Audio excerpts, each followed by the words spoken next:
football on Fox College Sports, and we are in Boulder, Colorado, and Folsom Field. And today, the Buffaloes will play host to the Texas A&M Aggies. Yogi Roth and Dan McLaughlin with you as we take a look at the Big 12 standings. And Colorado, a record of 1-3, really disappointing here, and overall at 2-6. Meanwhile, on the upswing, how about Texas A&M, 2-2 in the very tough South Division of the Big 12, and overall their record stands at 5-3.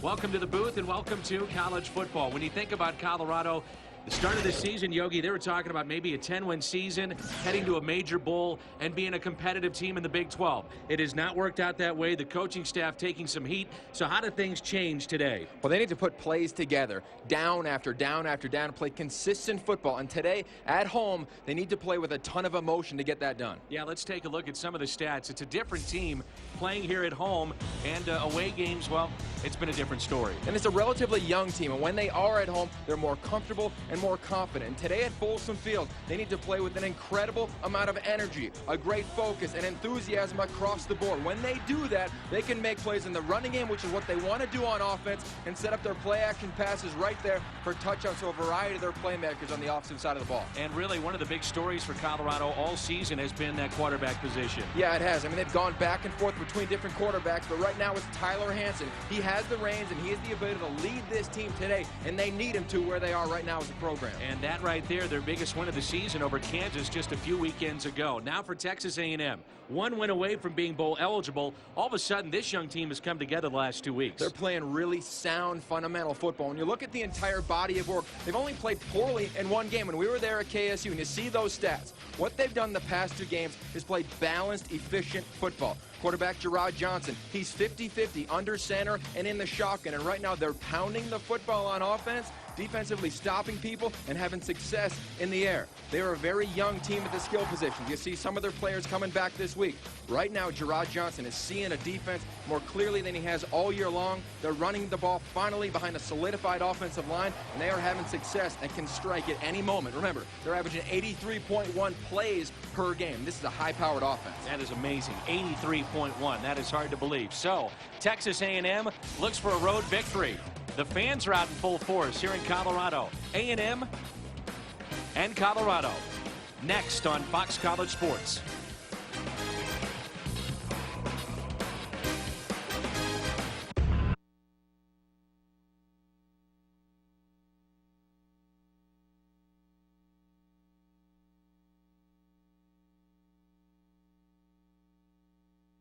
Welcome back to Folsom Field here in Boulder, Colorado, where the Buffs are hosting the Texas A&M Aggies. Now, if you talk to defensive coordinator Joe Kynes at A&M, he'll tell you that his guys bottomed out against Kansas State. But interestingly enough, they haven't really changed much schematically since then. He said it was more an issue of maturity, and his guys not bouncing back early. 3 things you need to pay attention to, he said. First, they can't panic. Second, they have to take responsibility. And third, they have to stay within the system. Now, his system's pretty simple on defense. Their base is that over cover 4, get after the QB early. For Colorado, it's much more complex. They like to throw all different looks and coverages, a lot of Tampa 2, cover 1, and pretty much anything else you can think of. Now, this game is going to be about momentum, and whoever starts out stronger is probably going to be the team that ends up on top. Coach Keesaw said last week, before he could blink, it was 33-3, and you have to completely change up the play calling. Call some screens, call some slants, and not really establish the run like you want to. This game is going to be about momentum, so pay attention to that early. Now, if you want to be a part of the broadcast, we want you to. So jump on Twitter and follow me at SamOnFCS and let us know what you're thinking. We want to hear from you throughout the game. We'll be back with kickoff right here on Fox College Sports.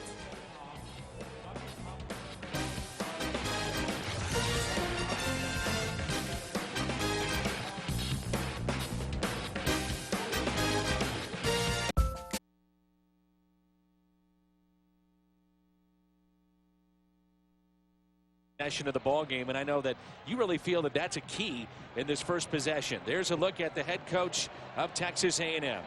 That's a guy that has a pro background, and certainly a lot of his coaches do, and some of his players do as well. Mike Sherman, head coach of Texas A&M. Young team trying to turn things around with the Aggies 1 win away from being bowl eligible. One area the Buffs have been pretty solid all season long is kickoff return. It was Darryl Scott's job most of the year, but he had knee surgery, then opted to transfer. Now Brian Lockridge is back there deep to receive.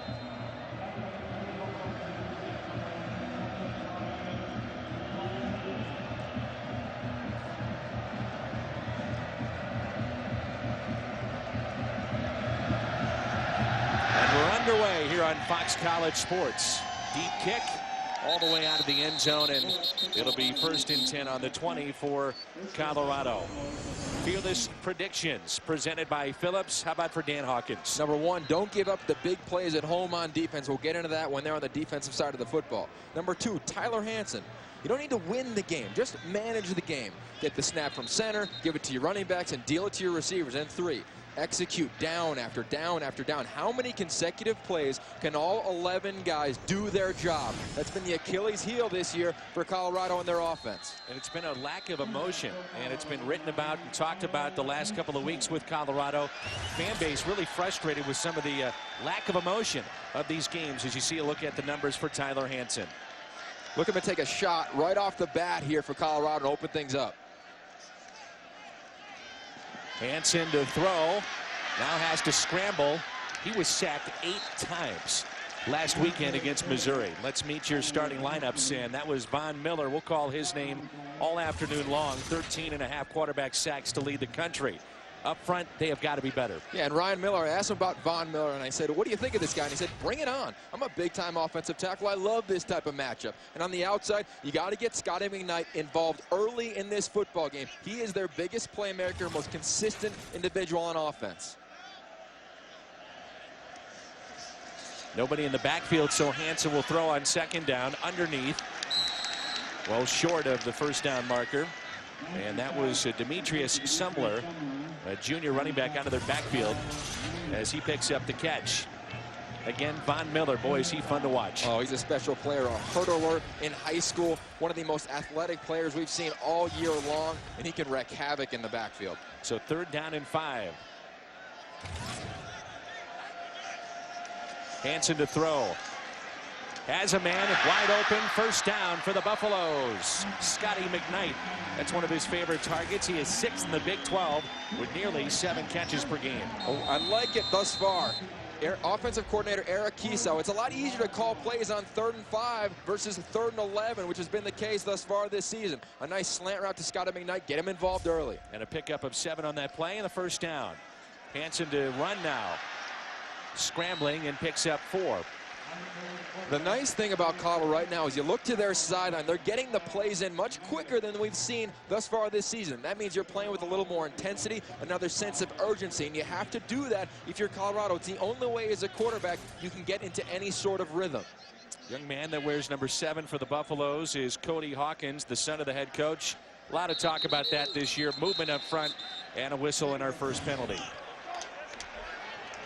Prior to the snap, false start. Offense, number 71, 5-yard penalty, still 2nd down. It's so important to get off to a good start. Colorado has been outscored 64-27 in the first quarter this year. And so much of it is a lack of focus. It's plays like that up front. If it's a false start, it's someone making a penalty, it's a holding call early in this game. They've moved the ball with success when they aren't faced with 2nd and 15s and 3rd and 10 and 12s. They can do good things offensively when they're not in those situations. So 2nd and 10, trying to set up a screen. Hansen still on his feet. Now he'll run. And chased out of bounds and then knocked out of bounds. And some of the fans want a flag on that play. They're not going to get it. That was Featherstone, their senior, and an outstanding player. He is quick from sideline to sideline. When you try to set up a screen like they did right there, the offensive line, it can't just all of a sudden you open up and it's, a jailbreak and the defensive line can run through. You've got to hit them real quick, just a little bit, and then get out and get on the 2nd level of defenders. Loss of 6 on the play, their 2nd, 3rd down of the afternoon. And these are the situations we've talked about. It's 3rd and 15. Very difficult for anyone. I don't care who you are to call plays right now.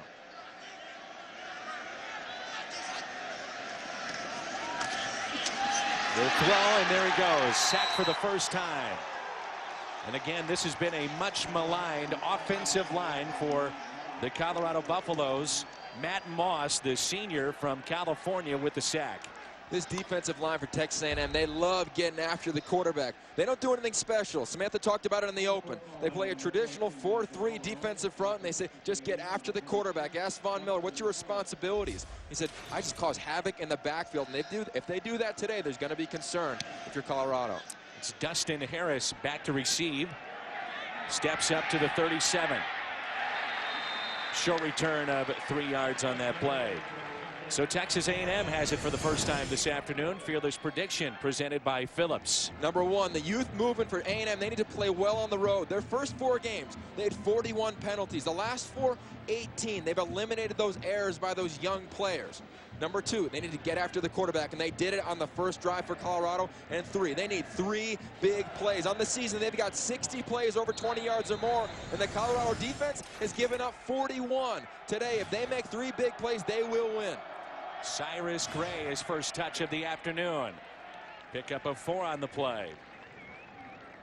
And I know you love this kid, Gerard Johnson, a junior, 6'5", 243 pounds, out of Humble, Texas. Yeah, after the Kansas State loss, he talked to the entire program, and he said, look, it's about what we do as individuals. Take some accountability, do your job, and when that happens, we'll have success.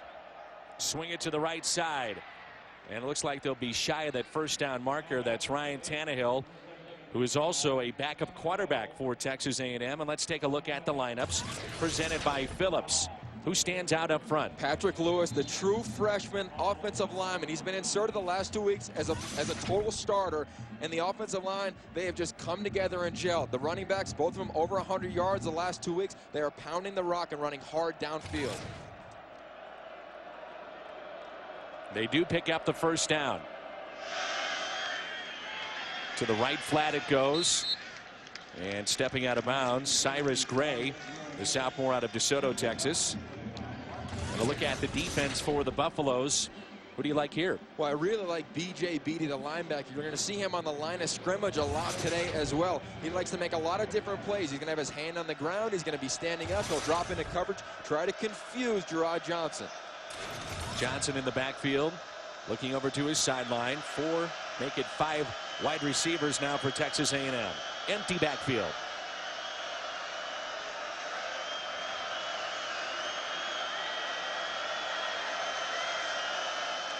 Johnson, plenty of protection. To the sideline, diving catch made. That's McNeil with the catch. That's a great job by the quarterback and a great play. Colorado's in relative man-to-man coverage. Every person is responsible for an offensive player. And when you can run a corner route on a DB, you can traditionally win that matchup. A pickup of 19 with the first down. Back to the ground they go. It is amazing to see what they have done at Texas A&M as far as the youth movement that they've had. Underclassmen have accounted for over 1,000 of the 1,200 net rushing yards. That's over 80% underclassmen. Yeah, out of those 60 plays or 20 yards or more, 54 of them are done by freshmen or sophomore. And we're in the last month of the season. They are no longer freshmen and sophomore. They're sophomores and juniors. They'll hand it off to Gray on second down, so another third down upcoming. On third down, they have been very, very good this year. Texas A&M leads the Big 12. They rank number 4 nationally with a 52% success rate in third down situations. And that all comes with practice. Why? When you look at the call sheet of Mike Sherman, he's got a section that has third down and 5, third down and 7, third down and 10, and his 3 or 4 calls that he loves against the defense he would typically see on a scouting report from Colorado. 3rd and 6 on this play. Johnson to Gray. Reads the block in front. He's got a first down and more. Stiff arms his way down to the 10. And Chappelle Brown, first team All Big 12, 2009, rocked him out of bounds. A pickup of 14 in their second first down. We saw Cyrus Gray against Kansas State, and he did not run very hard. That Monday, they brought him into the coach's office and said, look, if you want to play for us, you need to run with a mental toughness and attitude. They said he hasn't practiced with that energy since then. He's tremendously athletic and running downhill. Little reverse and out of bounds at the 4 Wachiku, in the game that we did at Kansas State, he was one of the real bright spots for their team. He is a bright spot. He knows how to make plays. He got a concussion last weekend on a catch he made right around the 3-yard line. Got hit so hard on the helmet, he fumbled the football. For him to come back and play this game is going to be very interesting to see how he does when he gets tackled. 2nd and goal with the ball on the 4. McCoy is the fullback in the backfield in front of Cyrus Gray. Leads the way. Gray to the 1. Stop there. Did not get in, so 3rd down and goal upcoming. Talked to Kevin Matthews, the center, this week.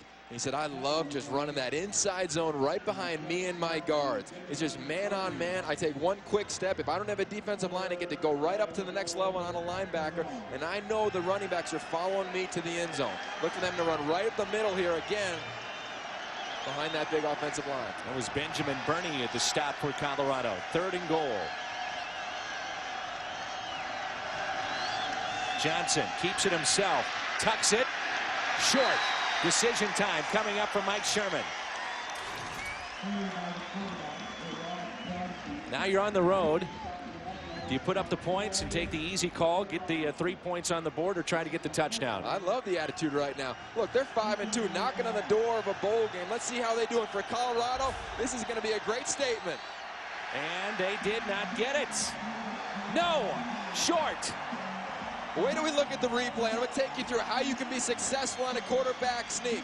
When you take a quarterback sneak, the first thing you need to do when you get the ball from center is take a drop step. When you take this drop step, then you have the ability to read where the holes are. He didn't take any sort of drop step. He immediately went forward. He didn't have his feet underneath him. He slipped and could not fall for the touchdown. And on the other side, Colorado and their defensive coordinator, what a good job. The emotion now on that sideline is exactly what we talked about in the open. 0-0, 7:09 left in the first. Something's not right. My first symptoms.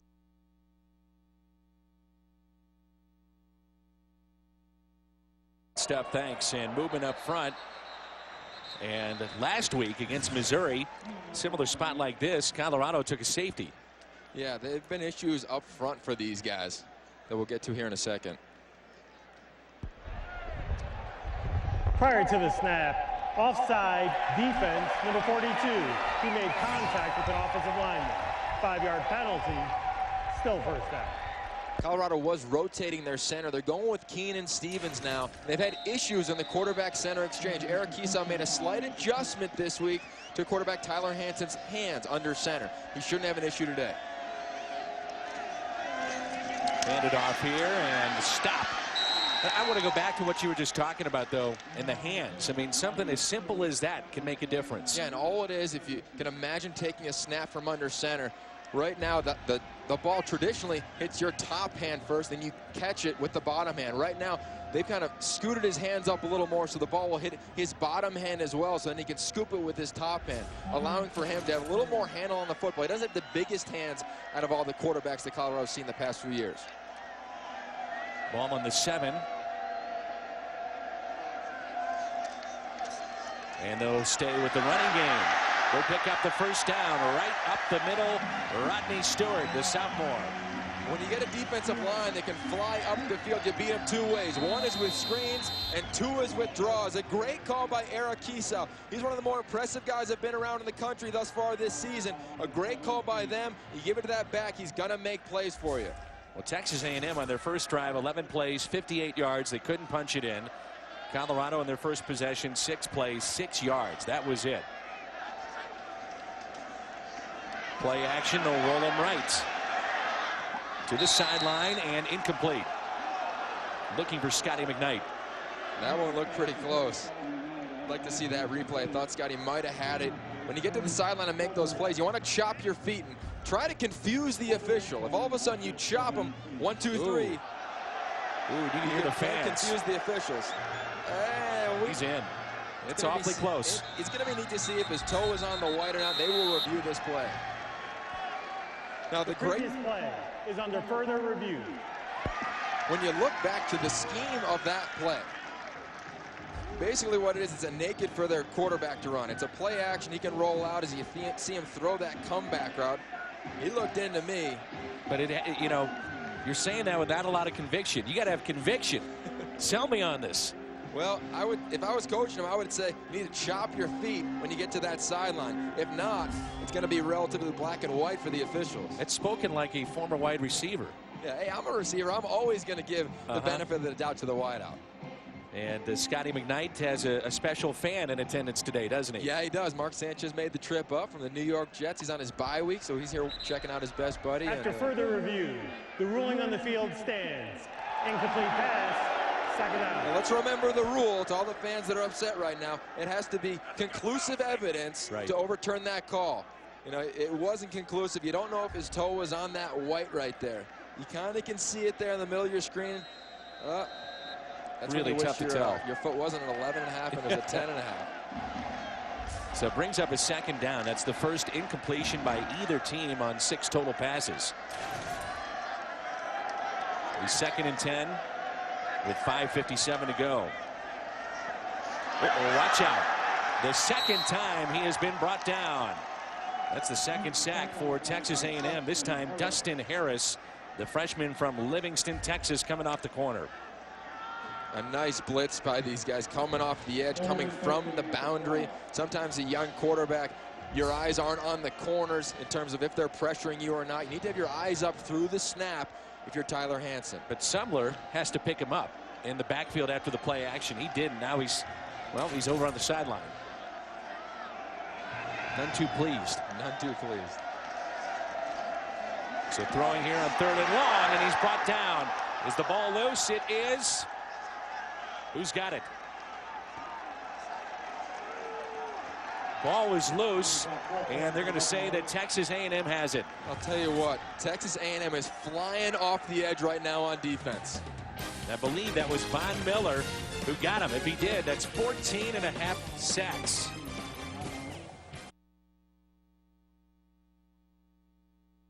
College sports.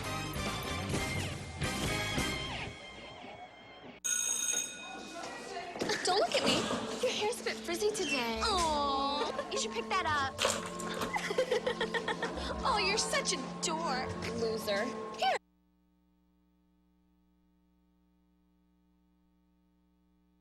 Up front, nearly intercepted. And if you're Texas A&M, you need to just go back to your blueprint of offense. Your first drive, you moved the ball right down the field, had no issues. Continue to go back to those plays, keep your balance under center, in the shotgun, running the football, little passes to move the ball and spread it around the field. 2nd and 10.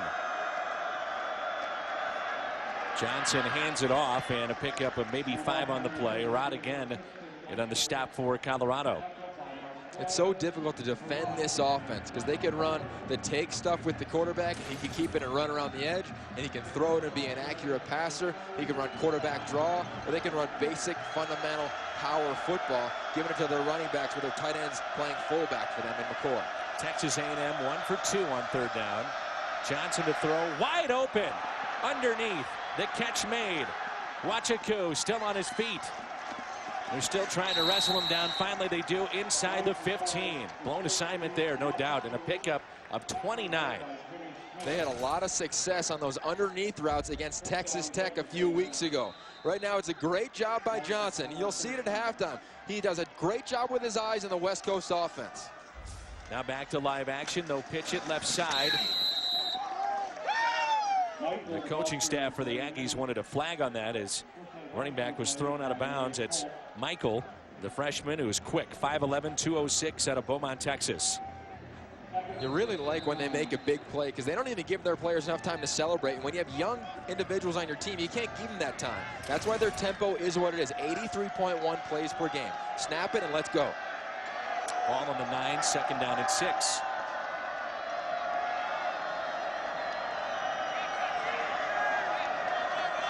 Johnson on the Manning Award watch list. He's a good one. He has it from the shotgun. Over the middle, fires incomplete. May have been deflected. Intended for Tannehill. He's 2nd on the team with 360 yards and 26 catches now. T. Johnson put his right foot in the ground, try to fire it in there. Got to meet him in pregame, and I've talked to him a few times on the phone, but when you see him and shake his hand, he is so physically imposing. I mean, he is all of 6'4.5", 235. He is a monster of an individual. Third down. 5 wide receivers, empty backfield.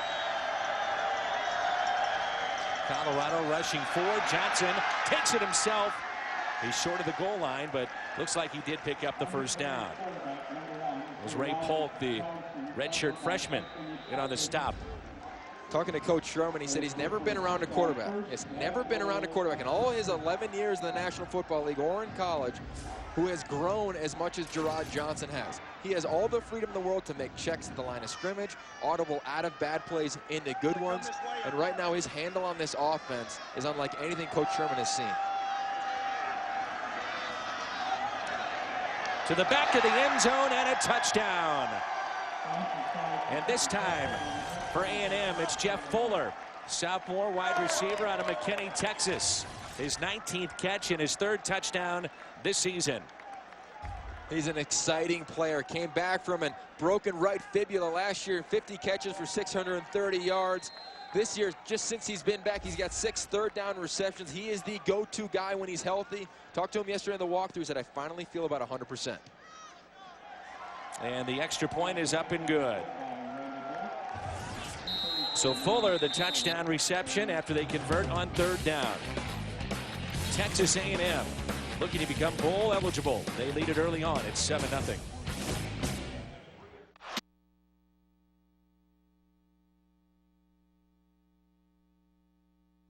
Many people feel that Purdue is the best team possibly coming out of the Big Ten. That's saying a lot with Michigan State and some of the others. Where do you find it? Paradise Jam, where hoops meets heaven. Looking forward to that.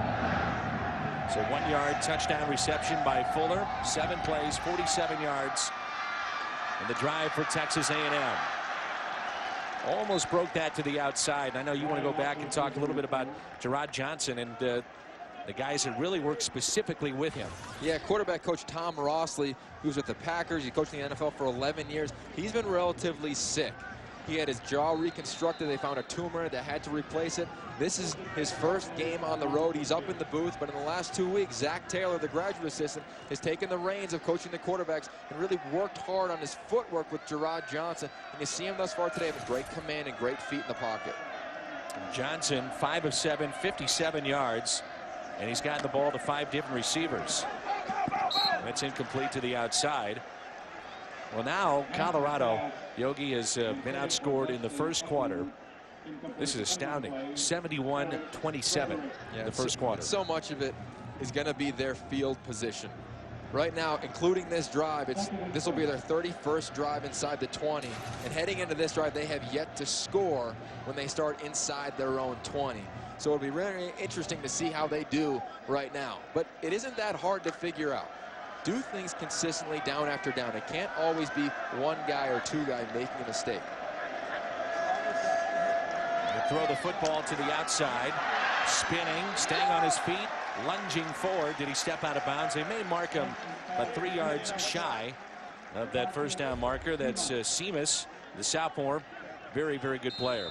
They love his playmaking ability out of Southern California, out of San Diego, a high-profile recruit.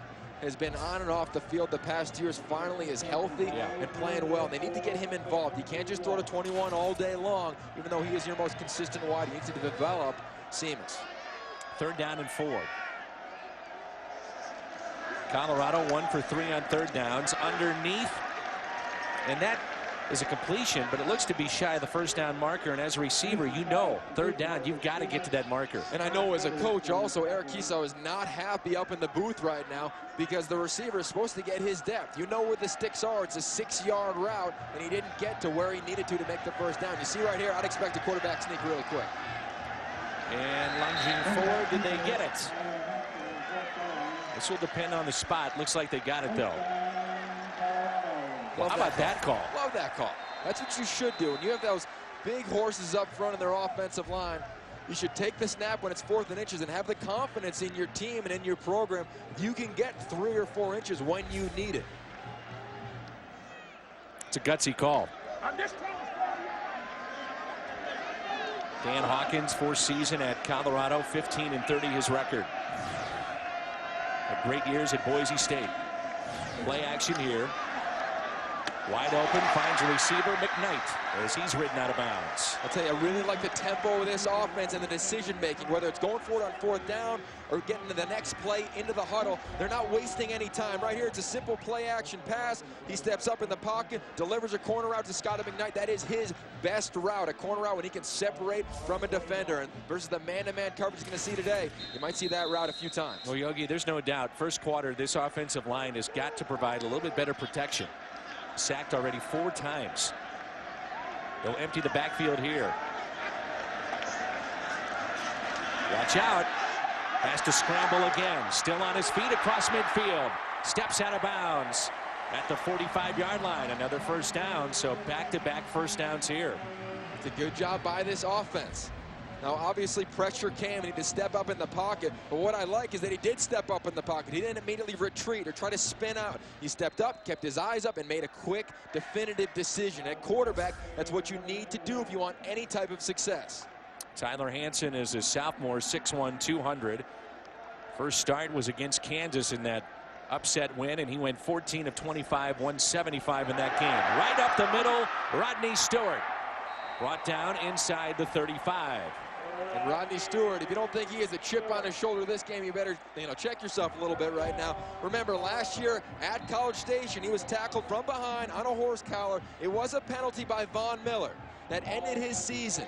It broke a bone in his leg and he was out. He said, going into this game, I have to be just as focused as any other game, but I'd be foolish to not think that I want to play really well against these guys. Well, the first quarter comes to a close. 3 rushes, 24 yards for Rodney Stewart. All of a sudden, at the end of this first quarter, Dan Hawkins sees his Buffaloes starting to play with a little passion and moving the ball offensively. Buffaloes at home driving. You're watching the Big 12 Conference. Texas A&M, the Colorado Buffaloes, exclusively on Fox College Sports.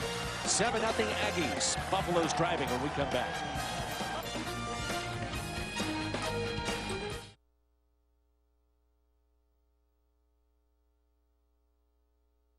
Another strike.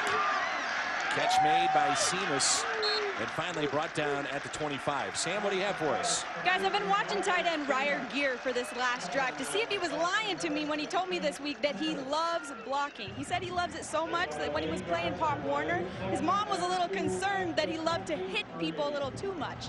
But I know people that aren't concerned are NFL scouts. They love this guy. Should be a high pick. Not only can he block, but he can catch the ball too. He's got some hands, guys. Yeah, 6'4", 250. John Mackey Award candidate, which is awarded to the nation's top tight end. There was a pickup of 8 on that play. Play action here. Hansen has to get rid of it, throws it away. And it brings up a 3rd down now for Colorado. Let's go back to Hansen, and the coaching staff has said to him, quit looking over your shoulder. We know you're going to make mistakes. We know that people talk about Hawkins and Hansen. Just relax and play. Yeah, they really did. And Eric Kiesau made a point to say, look, you don't need to be the savior of this program. You don't need to win the game. Just manage the game. Let us coach. We'll call the plays. You go and execute. Tell me what you see on the sideline. I'll make the adjustments in the booth. Let's go have a little fun together. The Buffaloes 1 for 4 on 3rd down. Hansen to throw over the middle.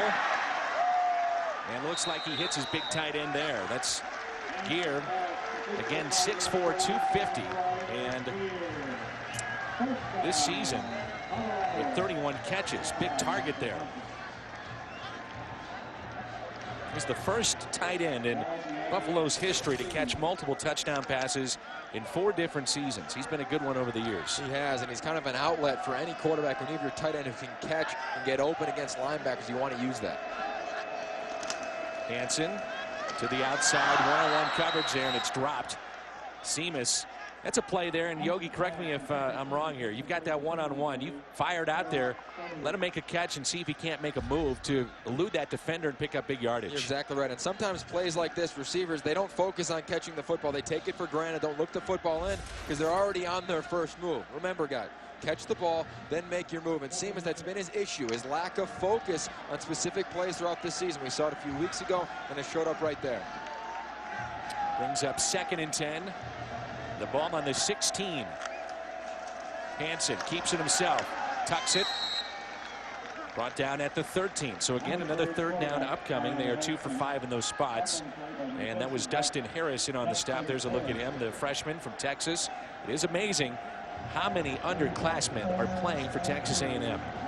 It really is, and it's only getting better. Their recruiting classes are getting stronger and stronger. They have the #1 offensive line recruiting class already committed to them. That's where they need help.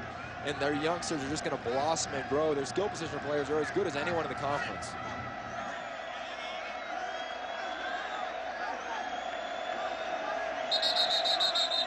And a whistle and a flag. Prior to the snap, false start, offense, number 63, 5-yard penalty, still third down. Yogi, I know you've gone back and looked at film, and in watching the Buffaloes, there's just certain times in a game they just shoot themselves in the foot. We did the game at Kansas State. It was special teams that day.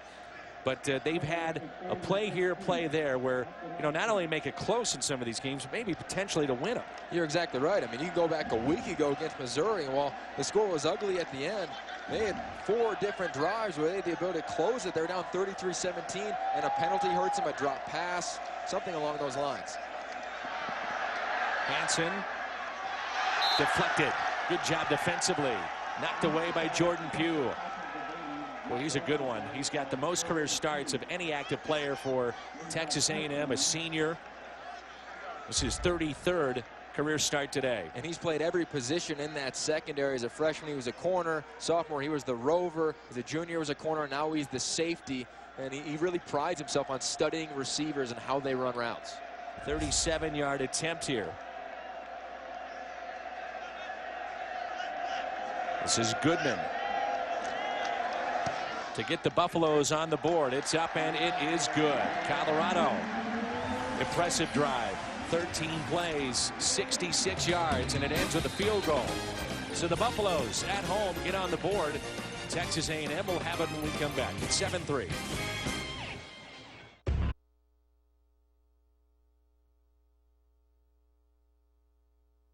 Net right now. Nice drive by Colorado. Now they need to play defense. Don't give up a big play. All season long, when they've had momentum and gained momentum by scoring points offensively, it's almost the next drive they give up a big-time play to the opposing offense. Cyrus Gray back to receive. Booted into the end zone. He'll field it, takes a knee, and Texas A&M will now have it 1st and 10. The fan base, Colorado Buffaloes, this has been tough. National champions back in 1990, high expectations.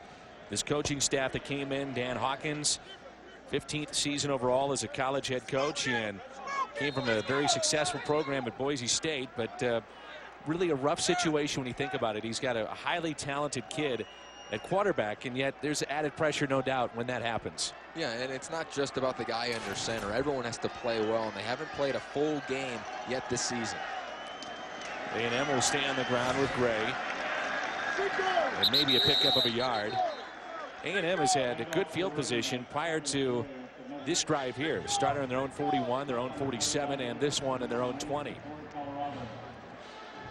We'll keep an eye on a big game, Kansas in Kansas State.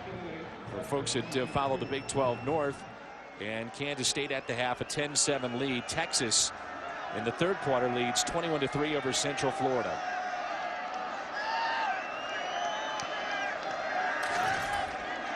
Johnson to throw, all kinds of time, looking to the sideline. Oh, almost completed that to Wachaku. Deflected. Good work there defensively by the backfield of Colorado. That was Brown. The receivers for A&M are the highlighted position on their offense. And talking to Chabelle Brown and Jimmy Smith, the corners for Colorado, they look at this matchup very similar to the one against Kansas when they had to play those wide receivers. They look forward to it, want to shut them down, and love one-on-one matchups. It was in and out of the hands of Brown, nearly picked off. So 3rd down for Johnson. That one almost picked off again by the same man. Those two tangling all afternoon so far here in Colorado. Texas A&M now is 3 for 5 on third down conversions. This is an aggressive Colorado defense. They're going to press these receivers. They want man-to-man coverage, and it's going to go one way or the other. They're going to shut them down and make plays defensively, or going to get beat deep. They love that matchup, and they know that reality heading into the game. First punt for Texas A&M. Stewart back to receive. Stewart, fair catch called for. It hits him. Ball is loose, still loose, and it looks like the Buffaloes have it. There is a flag on that far sideline. I'm not sure if Stewart wasn't clipped a little bit. He called a fair catch late, and it looked like he may have been hit, then dropped it. It's a live football after that. You see him call the fair catch. Oh, yeah, he gets clipped, and that should be a penalty. You cannot touch the returner. Holding during the return, number 42. 10-yard penalty, first down, timeout. And Dan Hawkins can't believe it. He said, wait a minute, my guy was hit. But no call on that play. It goes against the Buffaloes. Back with more in just a moment on FCS.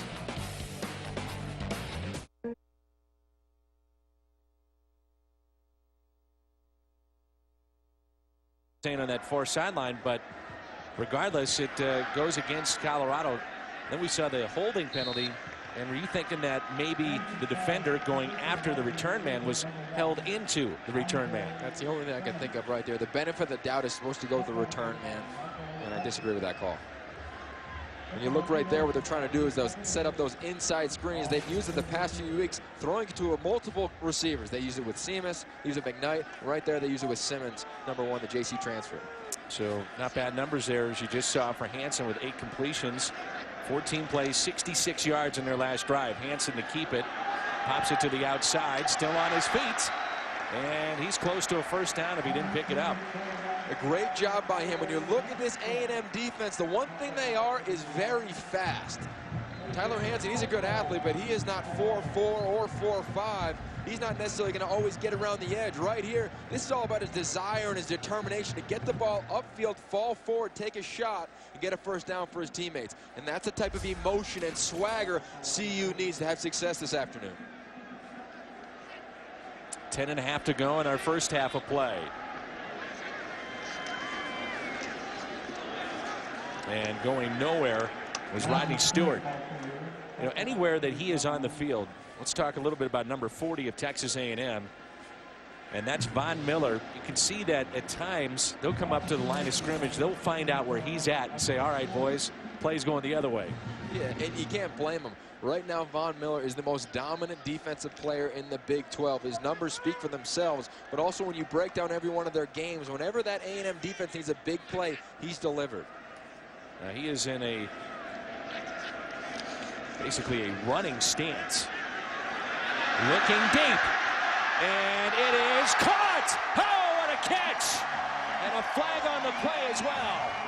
It's going to be real interesting to see what the officials call right here. They were bumping both the receiver and the defensive back. Looks like it's going to go against the defense. It's Seamus with the catch. Pass interference, defense number 25. That penalty is declined. The result of the play is a first down. 47 yards on the play. Jordan Pugh, and on the coverage, he's a good one too. Eric Esau told me before the game he wanted to take some shots downfield. They wanted to do it on the opening snap. You see it right here midway through the second quarter, taking a shot, getting it to Seamus. He is a playmaker down the field. A great job by him avoiding the defender and making a play. So now Colorado, 2 impressive drives back-to-back. Ball on the 13. Bouncing it to the outside. Has a block. Stays on his feet. Touchdown. Rodney Stewart. 13 yards. How did he keep his balance? That was an electric play by the running back. He is so low to the ground, has such great balance and agility to make those cuts. It hurt me a little bit up here in the booth as you watch his feet. You see, it's a traditional zone run. He cuts to his right, makes one more cut, sets up the blocker, has great vision, and can walk right into the end zone. Nobody is happier than him right now. Remember, it was a year ago. He is done for the season against Texas A&M on a run down the sideline. He is definitely fired up on the sideline right now. 4 plays, 69 yards as they use 2 minutes and 22 seconds. Extra point is good, and Colorado has their first lead of the afternoon. 10-7. So the 13-yard scamper by Stewart. Buffalo's on top.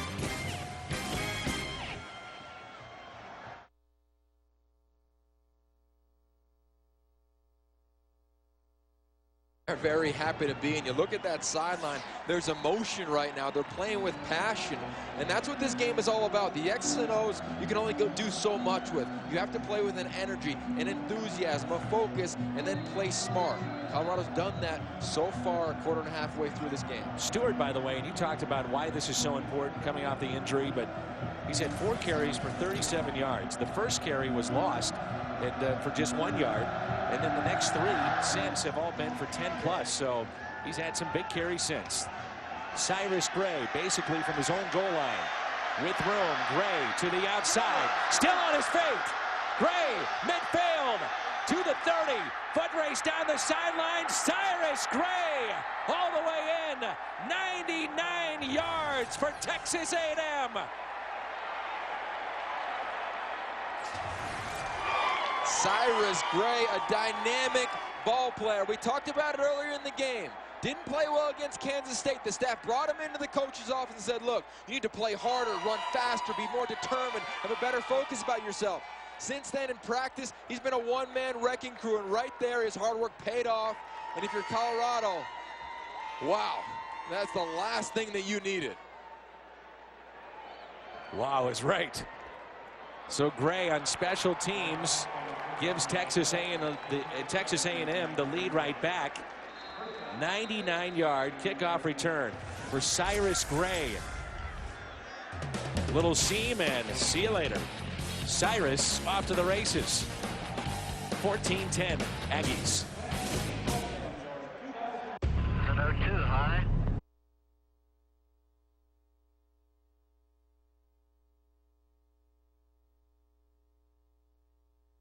Great crew. We're playing great. It's a great atmosphere. You're supposed to be doing your job right now. You better get to it. Hey, okay, thank you. All right, back up to you guys. The 12th man, one of the great traditions in college football with Texas A&M. Oh, a big hit, ball loose. And I believe Colorado recovered. They did. Texas A&M, 21 plays for 107 yards, but then they have 1 kickoff return that goes for 99. Look at this hit.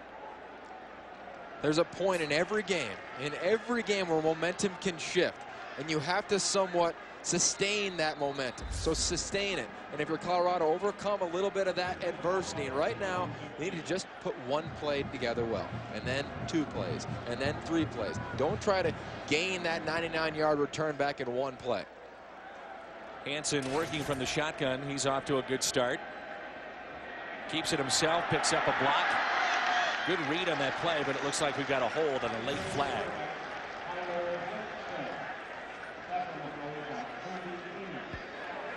Holding, offense, number 77. Half the distance to the goal from the previous spot, still first down. That's Gibbons. Where's number 77 there? Tyler Hansen, by the way, 9 of 14 for 104 yards. And his longest was 47-yarder to Seamus. This is kind of a microcosm of the Buffalo season. Have something positive happen. Then next play, a big one goes against him. Now you see the penalty. It's the way that things have gone this year for him.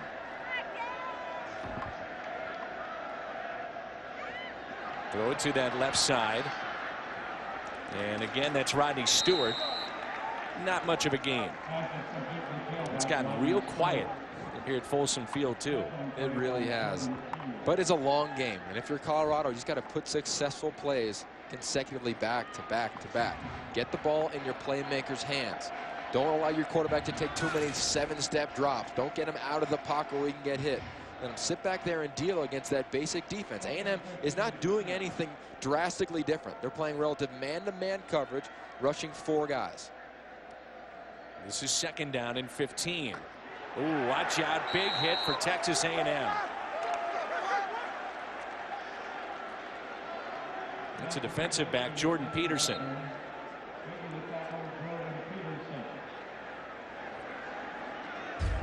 So third down here upcoming for Colorado. Colorado, third down today is 2 for 6. Big hit by Peterson. And they all have been passes on third down and 2 sacks as well. That's how you come up and make a hit. If you're Colorado right now, 3rd and 15, you either want to run a screen of some sort or a deep comeback to Scotty McKnight on the sideline. Dan Hawkins looking on his 4th season here in Colorado. Sees Von Miller at the bottom of your screen. He'll be humming off the edge, and he is. Oh, look at this hole. Watch out. Stewart still on his feet and brought down at the 40. A pickup of 30 on that long third down. They went right back to the draw they had success with earlier and in past games. A real nice job by offensive coordinator Eric Kiesau. You see them pull the front side guard, a little delayed handoff to the running back, and away he goes. And he told me before the game, we may have success running the ball into the boundary, and you saw it right there. It was Trent Hunter with the stop. Hansen to throw. Watch out. Here he is again. That's Miller. Hansen still on his feet, trying to make something happen. Throws to the sideline and throws it out of bounds. Give him credit for at least making that play something out of nothing. I'll tell you, every single time he is doing some sort of play action pass and turning his back to that defense, it's as though he's running for his life. He's got to step up in the pocket. Right now, you want to, if you're the coordinator, keep your QB's eyes up in front. Let him see the entire picture, because when he turns his back and all of a sudden then turns and sees this defense, he's running for his life right now. And they're doing a nice job at covering the wideouts downfield, and he's not able to create any of those big plays. Rodney Stewart, 6 carries, 65 yards to lead all rushers.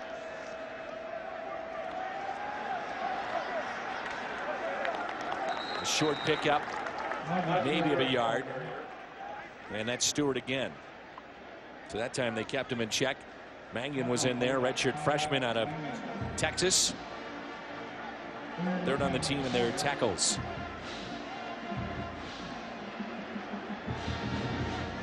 Well, this is spot here again. Third down and 10. You have to really keep an eye on number 40 of Texas A&M, Miller.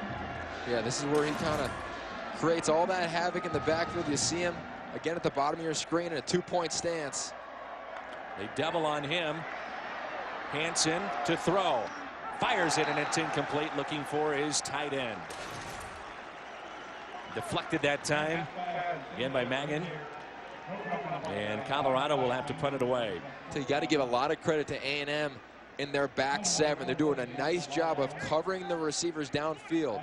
When you go against a quarterback like Tyler Hansen, you can't all of a sudden come up for the tackle, because he'll kill you on a broken play deep down the field. Right now, receivers for Colorado are having difficulty getting open down the field. Dustin Harris back to receive for the Aggies. Third catch called for. Well, how well do you know college football? Play Fox College Pick'em and challenge fans of your favorite school, or invite your friends. Play with or without the spread in all top 25 matchups. All you have to do is go to foxsports.com/fantasy and play today. Now, if you're CU's defense, you're relatively well rested right now. You weren't out on the field, obviously, when they returned the kickoff. You've been on the sideline for a little while. You need to get after the quarterback. Maybe bring some sort of zone pressure here to get him out of a rhythm.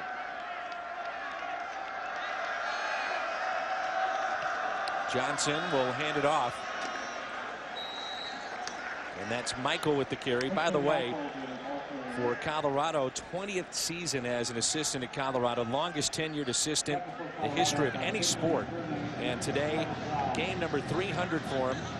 And that's Brian Cabral, the assistant head coach and linebackers coach here at Colorado. Johnson, all kinds of time, looking deep. Incomplete. Intended receiver was Wachiku. This is a nice matchup right here. Wachiku and Chappelle Brown. They've been going at it all afternoon long. They're jawing a little bit, but having fun with the matchup. Brown prides himself on being the leader in that secondary and loves going up against the playmaker for whoever the opponent is. Right now, he's shutting him down, doing a nice job. Third down and 3.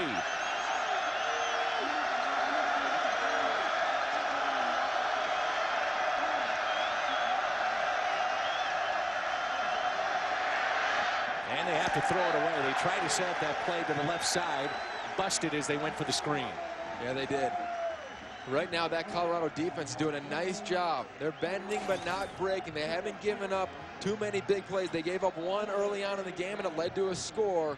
Right now, they're doing a nice job of pressuring the quarterback and giving that offensive front different looks. Ryan Epperson will kick it away. Almost blocked. This will take an Aggie bounce.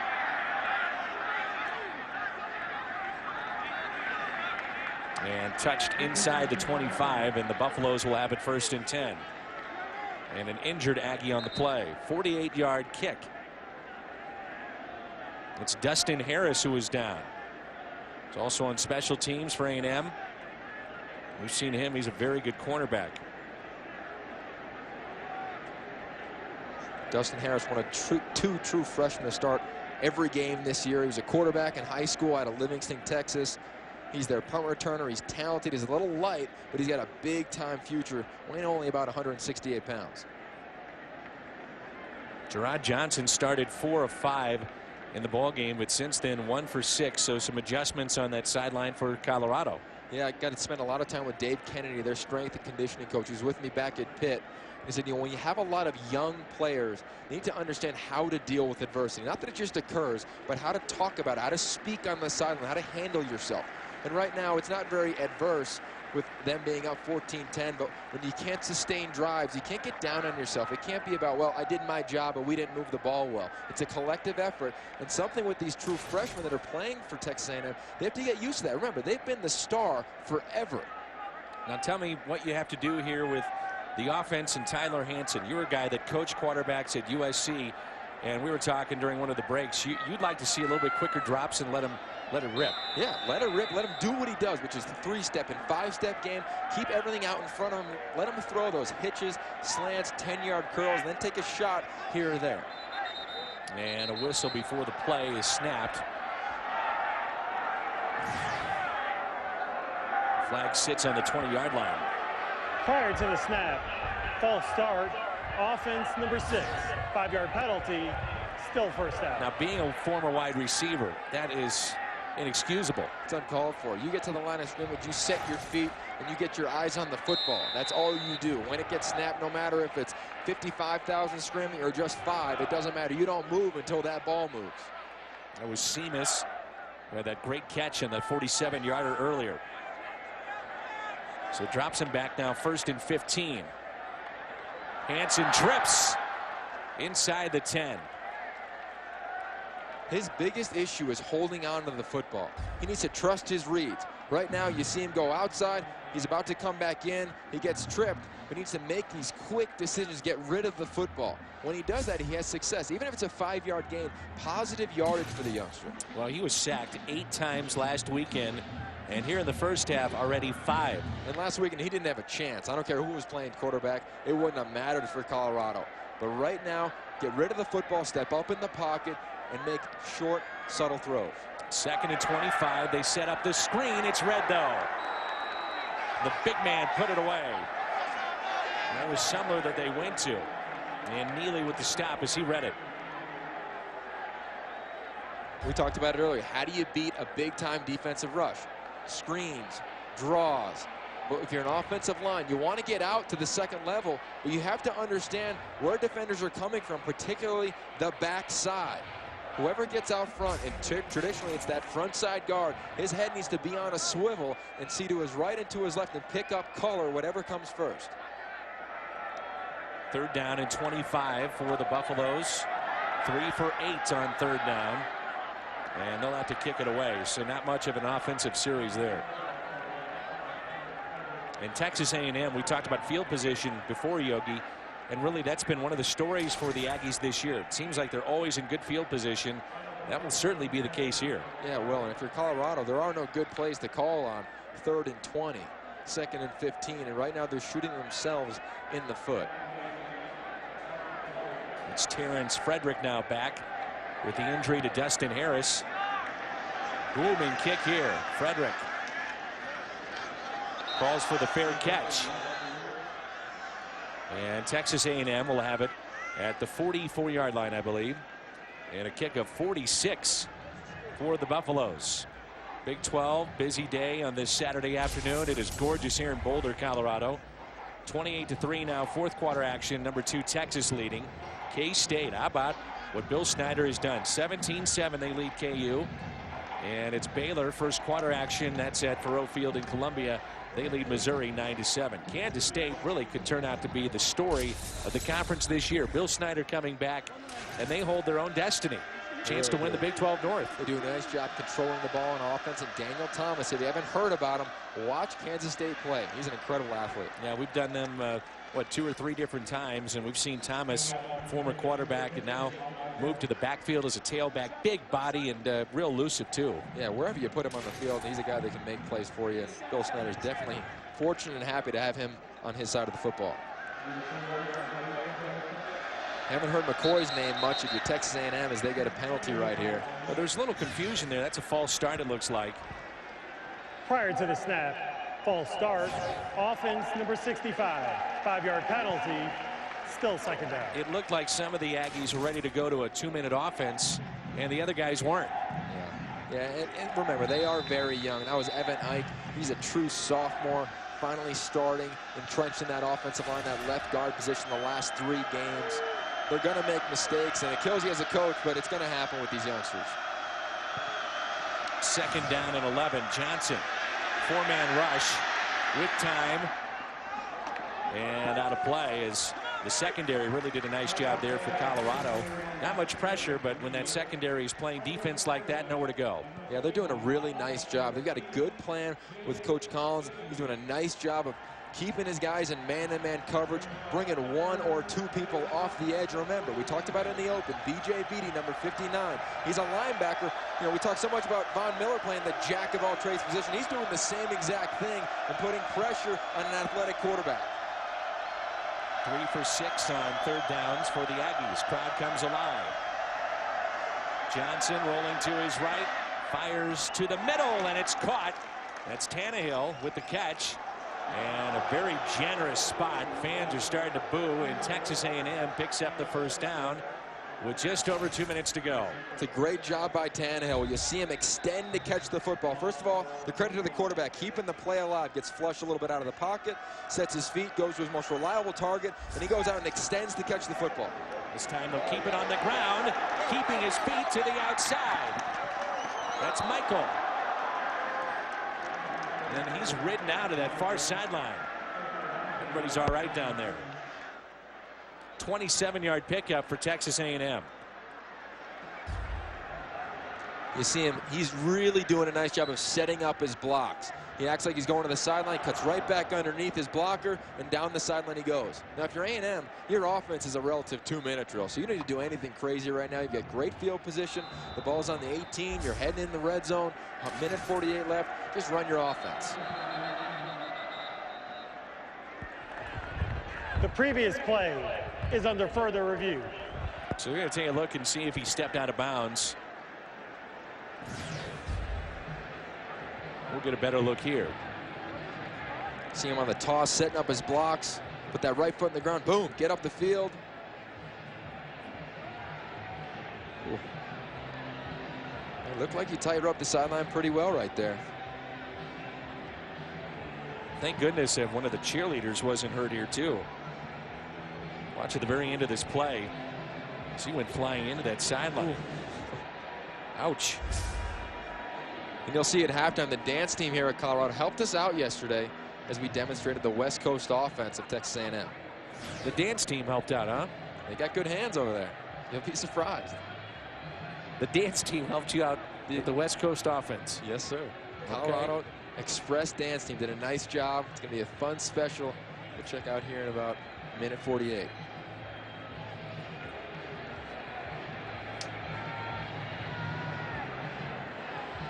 So Texas A&M is driving here, leading 14-10 with under 2 minutes to go, 1:48 to be exact, here in our first half of play.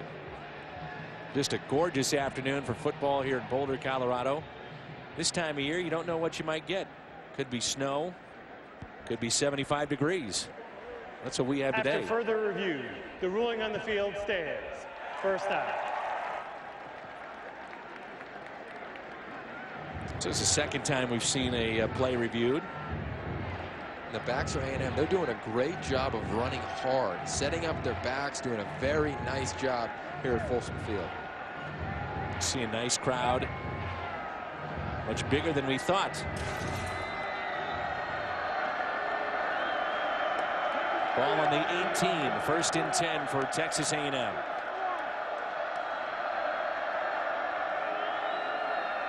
See, Johnson looks over to the sideline. They'll change the play. Don't be surprised to see him go underneath here on a little stop and go route by a slot receiver. They just dump it, and they'll get it inside the 10. That's Jamie McCoy with their tight ends. He is also on that Mackey Award watch list, and he arrived at Texas A&M as a quarterback. He is 6'3", 242 pounds. Yeah, when you talk to offensive coordinator Nolan Cromwell, he said he's got the highest football IQ in the entire program. At the goal line, and this very easily could be a 21-10 lead right now.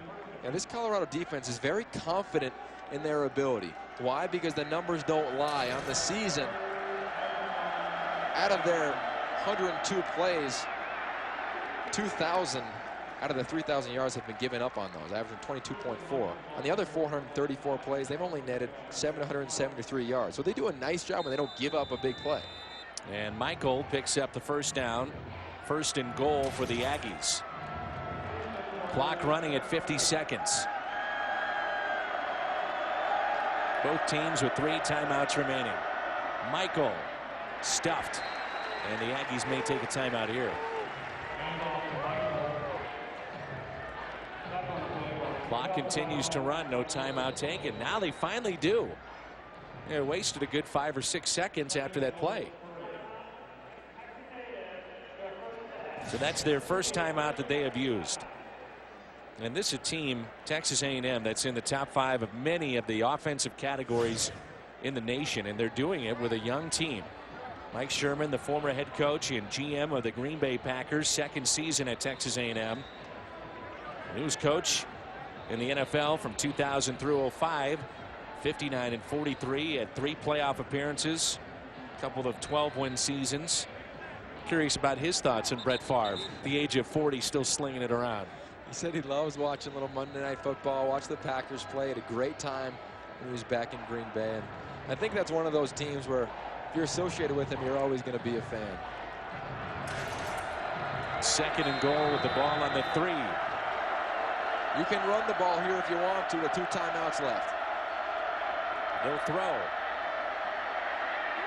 And they'll just dump it, looking for the tight end, McCoy. So third down and 3 here. Clock stops with 27 seconds to play in the first half. I don't know if I'm Kevin Matthews. I'm saying run the ball and run it behind me. They've had success the past 2 weeks of running the football. With both backs, that offensive line feels very confident.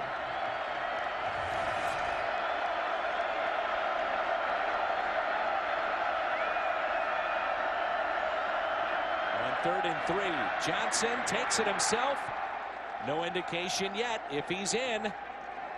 And he is. Touchdown, Texas A&M.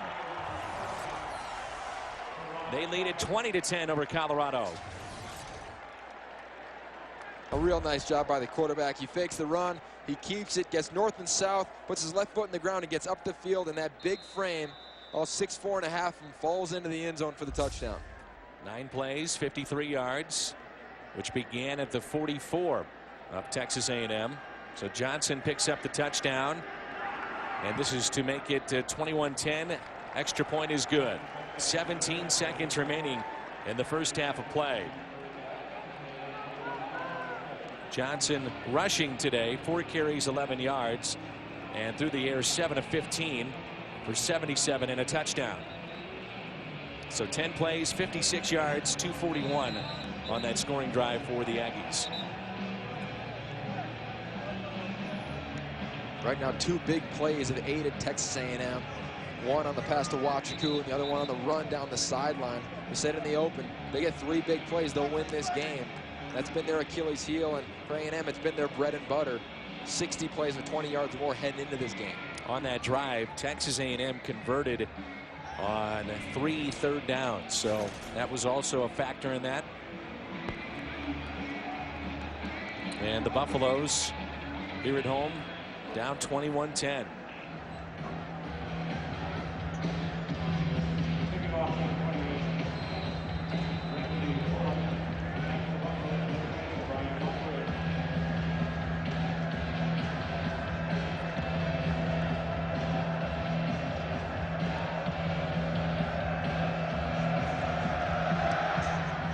And the kick is away.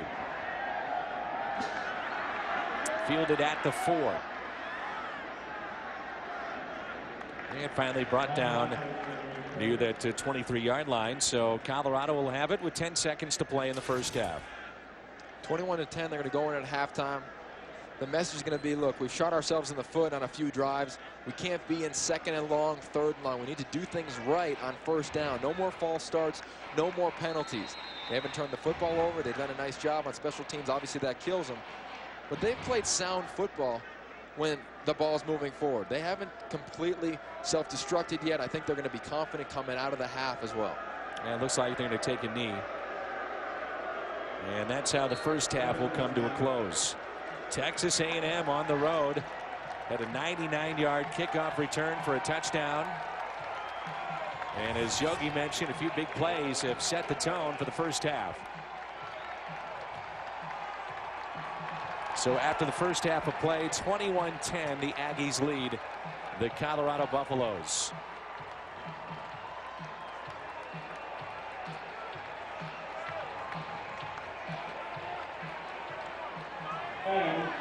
And Sam, take it away. Coach, last time we had you was Kansas State, but the young guys were stepping up on the road. How do you think they're doing so far? They're doing good. There's a lot of things we can do better. I thought we started out strong. We didn't convert the 4th down, which was disappointing, but they came back and scored on the next possession. Then you got to give Colorado credit. They kept us out of the end zone for a while there. The kickoff return was huge to give us back momentum, and hopefully go in the second half and have a better second half as well. Coach, how important is it to keep pressure on Hansen? He seemed a little razzled in the beginning. Well, you know, he can run around pretty good. He's made some great plays with his feet, so we have to have consistent pressure. Von Miller's applying it, but someone else has to be there to catch him when he starts to run. All right, thanks, Coach. Alrighty. Back up to you guys. All right, our thanks to Mike Sherman. Thanks to Sam. Set your standard and say, look, let's go execute down after down after down. And for Colorado, they need to play a defensively sound drive right here and get the football back. Remember, Cyrus Gray had the 99-yard return. This time he'll take it out of the end zone. Gray still on his feet and finally wrestled down across the 20 at the 22. Take a look at the Texas A&M first half leaders with Johnson, Michael, and of course Cyrus Gray with that big return. Doing a nice job distributing the football. Both of those running backs are getting their touches to have the opportunity to make plays for them. And Gerard Johnson, he's being very efficient thus far in that first half.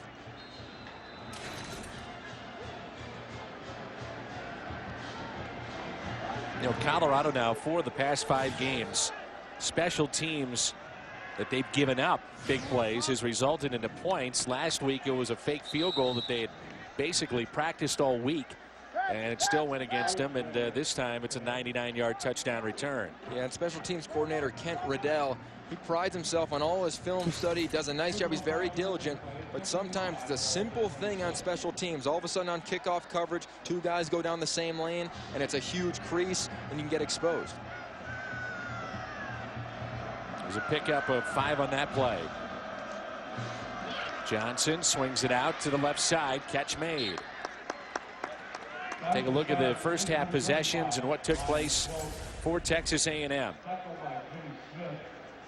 The big one, of course, the touchdown return, but finishing up the first half with a touchdown too. And every one of their touchdowns resulted off of a big play. Obviously the big return on kickoff. It was a big catch by Wachuku and a big run by Michael down the sideline. Johnson to throw again. Fires over the middle, and the catch made by Tannehill. Keeps his feet, and he's tackled at the 33. It's a big advantage for A&M to have Tannehill in the slot. Why? Because he's athletic. He's not just another big body tight end type of personality in the slot running down the seam. He's a receiver type player.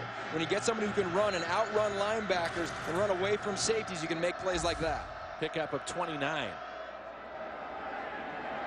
The quick feed here You get back to the original line of scrimmage, it's Gray. He's wrestled down. So we're just underway. Sam Steele, Yogi Roth, I'm Dan McLaughlin. You're watching the Big 12 Conference on Fox College Sports. Don't forget to visit us online at foxcollegesports.com or call us at 1-877-2-GET-FCS. Over 900 live NCAA events. Check out the bottom of your screen right now. You got a matchup. Wachiku against Bernie, the safety. 2nd and 10. Johnson to throw, dumps it underneath to Tannehill, and he's wrestled down.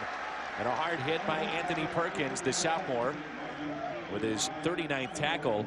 His grandpa was a running back in New Mexico, and his dad played for the Cowboys for 8 years. Anthony Perkins. Think about this for Texas A&M. Kevin Matthews, Jeff Fuller, Spencer Neely, Wells Childress, all those guys had dads that played in the NFL. And there's something to that about the bloodlines, obviously athletically, but also understanding special situations, how to handle yourself as a big-time player. Little shovel pass and incomplete on 3rd down. And that's one of the bigger stops of the afternoon for the Buffaloes. In the past 2 weeks, that shovel pass has been very successful for A&M. A lot of yardage they've gained against Texas Tech, and then last week in their game as well. So they like going to that play on 3rd down.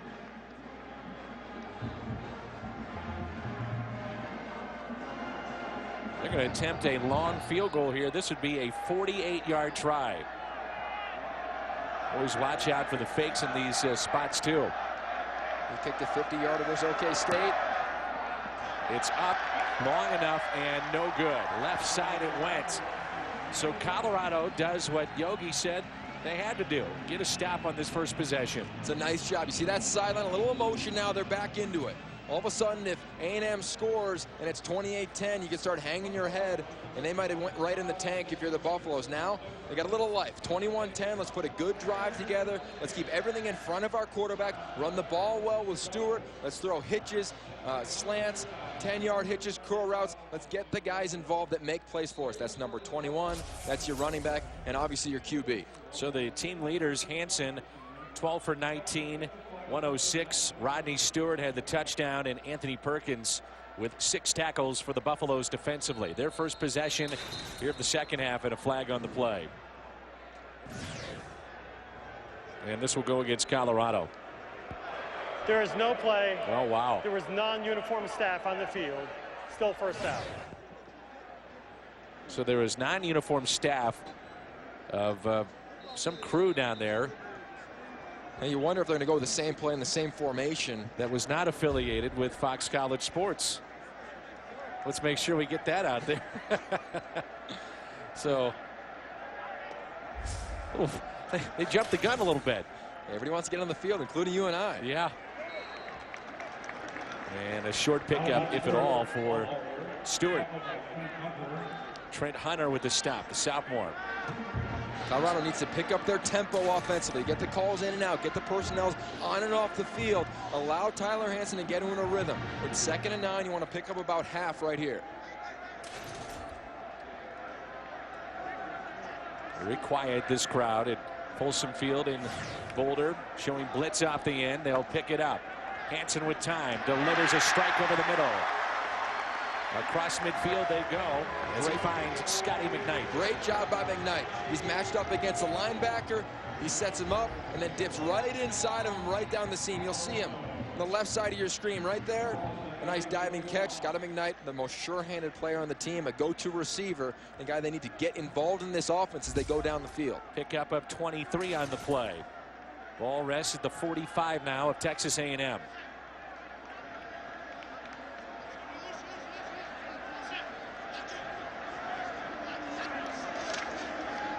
Play action. Hansen looking over the middle. Nearly intercepted. And that was McQueen. And take a look at the first half possessions for Colorado. Some punts, field goal, and a touchdown in there. Of course, they took a knee right before halftime. And they've hurt themselves with penalties in that first half. 5 for 34, false starts, holding penalties on offense. You can't do that and put yourself in second and third and longs.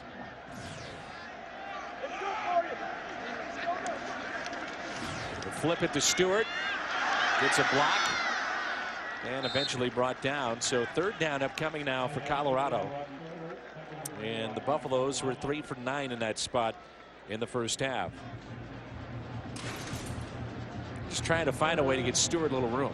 Yeah, I think you need to stay far away from the play action game right now. It's not working for the quarterback. He's got to turn his back to the defense.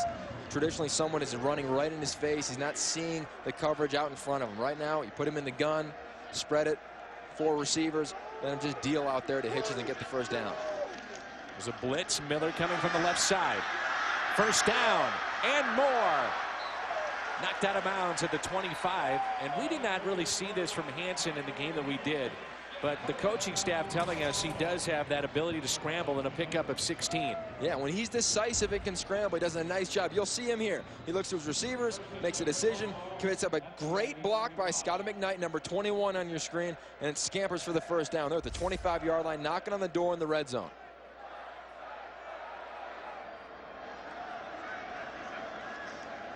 Seamus was the man in motion. They'll flip it back. What a catch. Stewart. Then he slipped down, and a late flag on the play away from the tackle. So much of screens is about your blocking downfield by not just your offensive linemen, but the skill position players on the outside. You've got to hold up. Personal foul, leg whip, offense number 73. 15-yard penalty from the previous spot. Still first down. So here we go. Again, a drive for Colorado, and now a costly penalty, and that's against Miller. And that hurts you because he's your leader on the offensive line. He needs to be the stalwart up there up front. And a penalty like that, I don't want to say it, but it's the script for Colorado. They move the ball, they do good things, but then all of a sudden they hurt themselves, whether it's a false start, a hold, or a leg whip right here as you see. Since 1991, 22 of the 29 players that Colorado's had drafted in the NFL have been offensive linemen. They've really produced some great ones. Most highly recruited offensive lineman in the Dan Hawkins era is Ryan Miller. Asked him about the matchup against Von Miller, the defensive end, and he said, hey, bring it on. I'm a good player too. So he likes the matchup. He's an aggressive player, but you just hurt your team in the red zone, and now you're 2nd and 15, and Eric Keesaw, he doesn't have too many plays in that call sheet that are in the 2nd and 15 category. 2nd and 17. Hansen keeps it himself. And it looked to be one of those plays where the quarterback, Yogi, has the option. He reads the play. Does he hand it off or does he keep it himself? Yeah, you're exactly right. And if you're Tyler Hansen, you want the ball in your hands a lot. And this type of play, you need a lot of repetitions with. Right now, he's being safe with the football. He's protecting it. Now it's a manageable call. 3rd and about 13. You want to go to the outside. I look for them to go to Scotty McKnight. He's in your slot right here. Potentially a comeback and him down the seam right now. 4 for 10 on 3rd downs today. Hansen, good protection, steps up. Now he has to run for it. Gets a block, spins, and shy of that first down marker. Knocked out of bounds near the 20. So decision time here for Coach Hawkins, but I'm sure that at this point you're going to take the points. Yeah, you got to take the points, kick the field goal here. And all of a sudden it's 21-13. Go play solid defense. You've done it all day. Don't give up a big play. Get the ball back. And don't shoot yourself in the foot with penalties. Well, Goodman, you see the numbers on Hansen. Eric Goodman, their place kicker, a junior, will attempt a 37-yarder. He was one of the stories in that upset win over KU. Field goals of 39 and 45 that afternoon. And this kick plenty distance, and it is good. So Colorado, first drive of the second half, and they score with a field goal. 21-13, they trail at home. The Big 12 on Fox College Sports.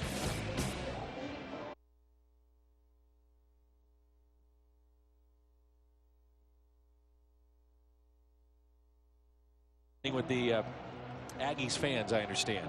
Yeah, and they were very excited about that offensive line, giving them the ability to run the football. But I bet when I get home and look at my computer, they're going to be fired up about this special teams kickoff return unit for A&M. Cyrus Gray back to receive for A&M. 7:54 to go in our third quarter of play. That'll roll out, and A&M will have it with their second possession. So 37-yard field goal for Colorado. 9 plays, 50 yards. And it takes 4 minutes, 25 seconds. A&M on top, 21-13. They'll have the football when we come back on FCS.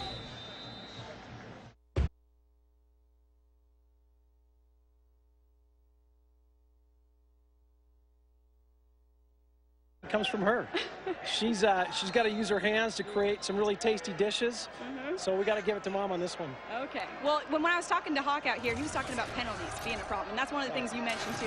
What else is going wrong out here today? Well, they haven't had great field position to start the game, and I think if they can improve their field position and continue to make big plays on defense, they can get back in this thing. What do you tell to Scotty? I mean, Scotty's had a good year. He's been one of the bright spots on this team, very consistent and dependable. When he has a rough game and things just aren't going right, what do you tell him when he comes home? He's used to adversity. He's had to face some just to play at this level. And, I mean, we always talk about, hey, you've had to overcome a lot more than struggling during the season in the win-loss record. Well, I know you got Mark Sanchez hiding up there with you. We'll let you get back to him. I appreciate that. All right, back up to you guys. All right, Sam, good stuff. Thanks. And 7.5 to go. Updated scores, Missouri with 8 seconds left in the first half. They lead Baylor 26-16. Oklahoma State, Iowa State just about ready to kick off. A final now, Texas over Central Florida 35-3. And K-State defeats Kansas 17-10. That is a final. What a huge win for Bill Snyder. That's amazing. The turnaround of what they've done by instilling a disciplined mentality in those kids in that program proves to you the type of coach that he is. I know, and doing the games with you, you've been so impressed with Bill Snyder. Matter of fact, you were telling me he was one of your favorites to visit with and talk a little coaching, and of course that family atmosphere. And once he gets going, he can give you a lot of good nuggets. He's seen a lot of football, and you know, today at Bill Snyder Family Stadium, it was rocking. 3rd down and 4. Johnson, watch out. They can't bring him down. Now they will. And how about Colorado now? That's 2 consecutive times defensively they've had those big stops. They're playing with the motion right now on defense, swarming to the football again after the quarterback. You can see that sideline. It erupted after that tackle on Johnson. You see him step up in the pocket when there isn't anyone open. He's an athletic receiver. You can't just tackle him with one player. You need to tackle him high and gang tackle him and swarm to that football. Now that offense gets the ball back down 21-13 with 6 minutes left in the third. The aforementioned Scotty McKnight back. Calls for a fair catch and fields it at the 32. We'll take a break. That's the first sack by Colorado. 21-13.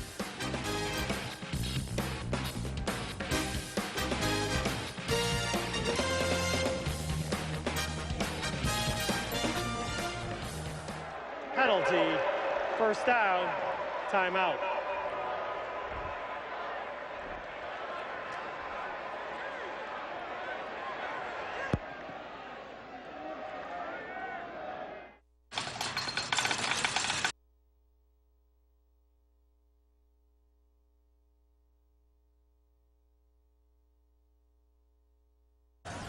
Return against Colorado, and their second possession of the second half. A short gain that time for the Buffaloes. Rodney Stewart. Pugh, the defensive player on the stop. See if Colorado can build on that momentum. And it seems like even when they had Cody Hawkins in there a few weeks ago, they went to a 2-minute offense, and you're talking about a pace, trying to pick it up. And when they did that, they were able to move the football. A little surprised they haven't done more of that now. Yeah, well, you want to create it within your own huddle coming from the sideline. Oop, there's Von Miller.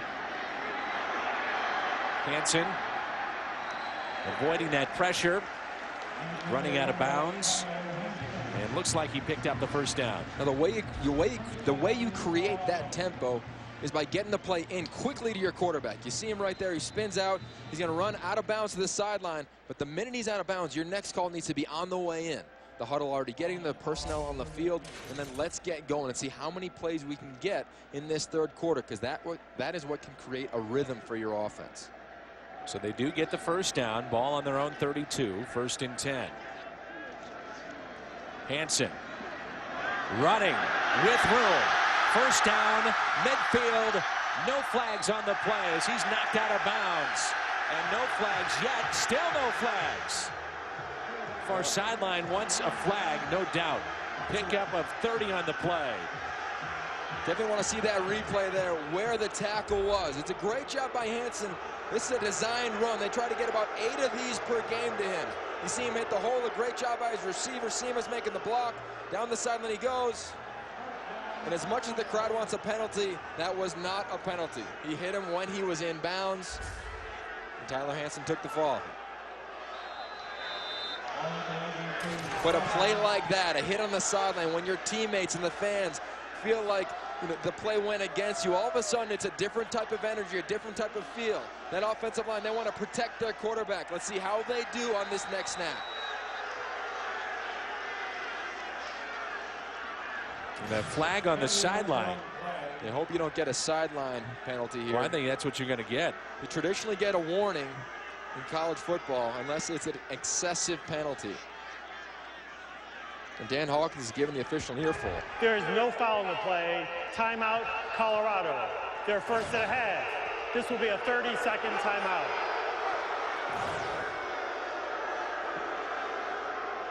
So make a timeout here. Let's see how they piggyback that energy. You can see the huddle with the boys on the sideline right now. They're jacked up and excited. But Yogi, you're moving the football. Why take the timeout there? And I guess it was just because with the confusion and the hysteria, the sideline, you're saying, okay, well, now we got to keep going on this drive. We don't have a play ready to go. Yeah, remember, he gets pushed out of bounds. That play clock starts again, and all of a sudden, if it begins to wind down and the play you wanted isn't in the huddle, the last thing you want is any confusion with your offense, specifically today when a false start, holding penalties, and things of that nature have hurt you all afternoon. Right now, you're in the fringe. You're about the 37-yard line. You have a chance to take a shot here and get a quick score. You don't want to back yourself up 5 or 10 yards on a foolish penalty. 1st and 10 with the ball at the 37. Hansen to throw again. Steps up, delivers a strike. Gear, the big tight end, inside the 20. He's your favorite target. If you're a quarterback, you love a big-bodied receiver, and you love your big-bodied tight end.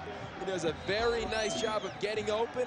Hansen in the gun, a little fake, a small rollout. He steps up, keeps his eyes up, which is something he did not do a few weeks ago, and finds his big tight end Gear for a nice gain. Now it's 1st and 10 from the 20. And a pickup of 18 on that last catch.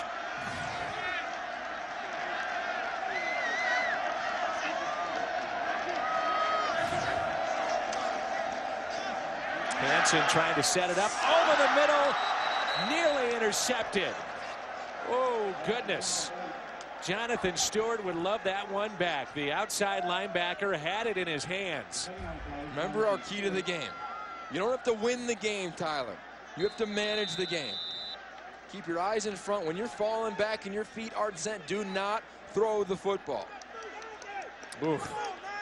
Colorado, finally, a play like that goes their way. And an injured Aggie, that's Matt Featherstone. Had a sack earlier and also a pass deflection. He's out of New York. He started all 12 games last year. And with this start today, 16 starts in his career. And they love him. He's not as athletic as Miller, but the same type of build, a fast defensive end coming off the edge.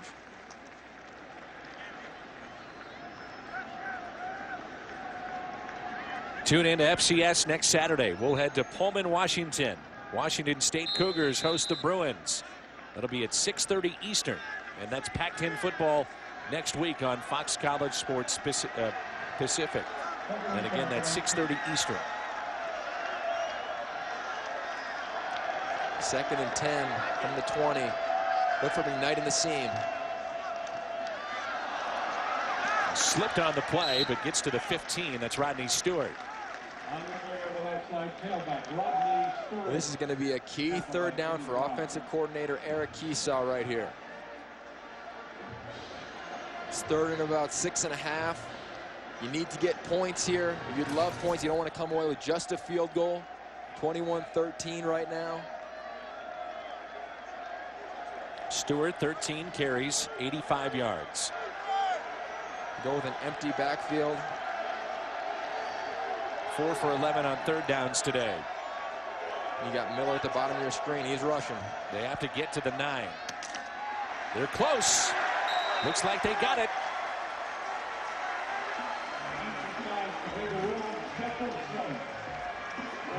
Will Jefferson, big target. And the Buffaloes are very close to that first down. This offense is built in the passing game on the slant. And if you can't make plays on slants, then you're having trouble with college football. Will Jefferson, a great story. They found him in the summer late. He had a friend on Colorado's team. He didn't come until the end of training camp, and he's kind of figuring it out ever since. But he's been coming along, made his first start against Kansas a few weeks ago. Boy, that is as close as it gets. First down, Buffaloes. And things are going their way on this drive. What do you think, by about an inch maybe? This is the game of inches. And right now it's first and goal inside the 10. Let's see what they go to if they continue to run the football, utilize that intermediary passing game. First and goal for the Buffaloes at the 89. So first and goal just inside the 10. Yogi saying draw. Let's see. Here it is. Stewart. Well, that's shades of last year, isn't it? And I'm shocked they didn't call a penalty right there. And that was Miller again. You cannot tackle someone by their helmet. Right in front of the officials. But unlike last time when there was a questionable call, they immediately get the next play in. Now the rule in college football, 2 seasons ago it was implemented. You cannot tackle by the shoulder pads. It's called a horse collar. So what's that? But traditionally, you have to be outside of the box. And right there, he was inside the so-called box, so it's okay. This is Stewart. And he's close to getting back to that original line of scrimmage. Under 2 minutes to go, clock running. Now, early on in the season, they had success when they were around the 10-yard line, throwing the fade or the fade stop to 21 Scotty McKnight. They got away from it and started to throw to their tight end after their first 3 games. It'll be very interesting to see what they go to right now. See Scott in the slot, Seamus at the bottom of your screen. On third down, option. Dangerous pitch, but it pays off. Touchdown, Rodney Stewart. I'll tell you what. I might not have called that play because I don't know if I had the guts to call that play. You got to give credit to Eric Keesaw, laying it all on the line, and let's say, hey, let's run the option, put the pressure into the boundary like you said in pregame. Let's run the ball into the boundary, do a nice job of attacking their defensive ends if they want to get upfield. Quarterback does exactly what you want him to do on an option, which is stretch it out and make a decision at the last possible moment. Nice. He makes the pitch. And now we're going for 2. Yeah, now you have the decision to go for 2. They will with 1:19 to play in our third quarter.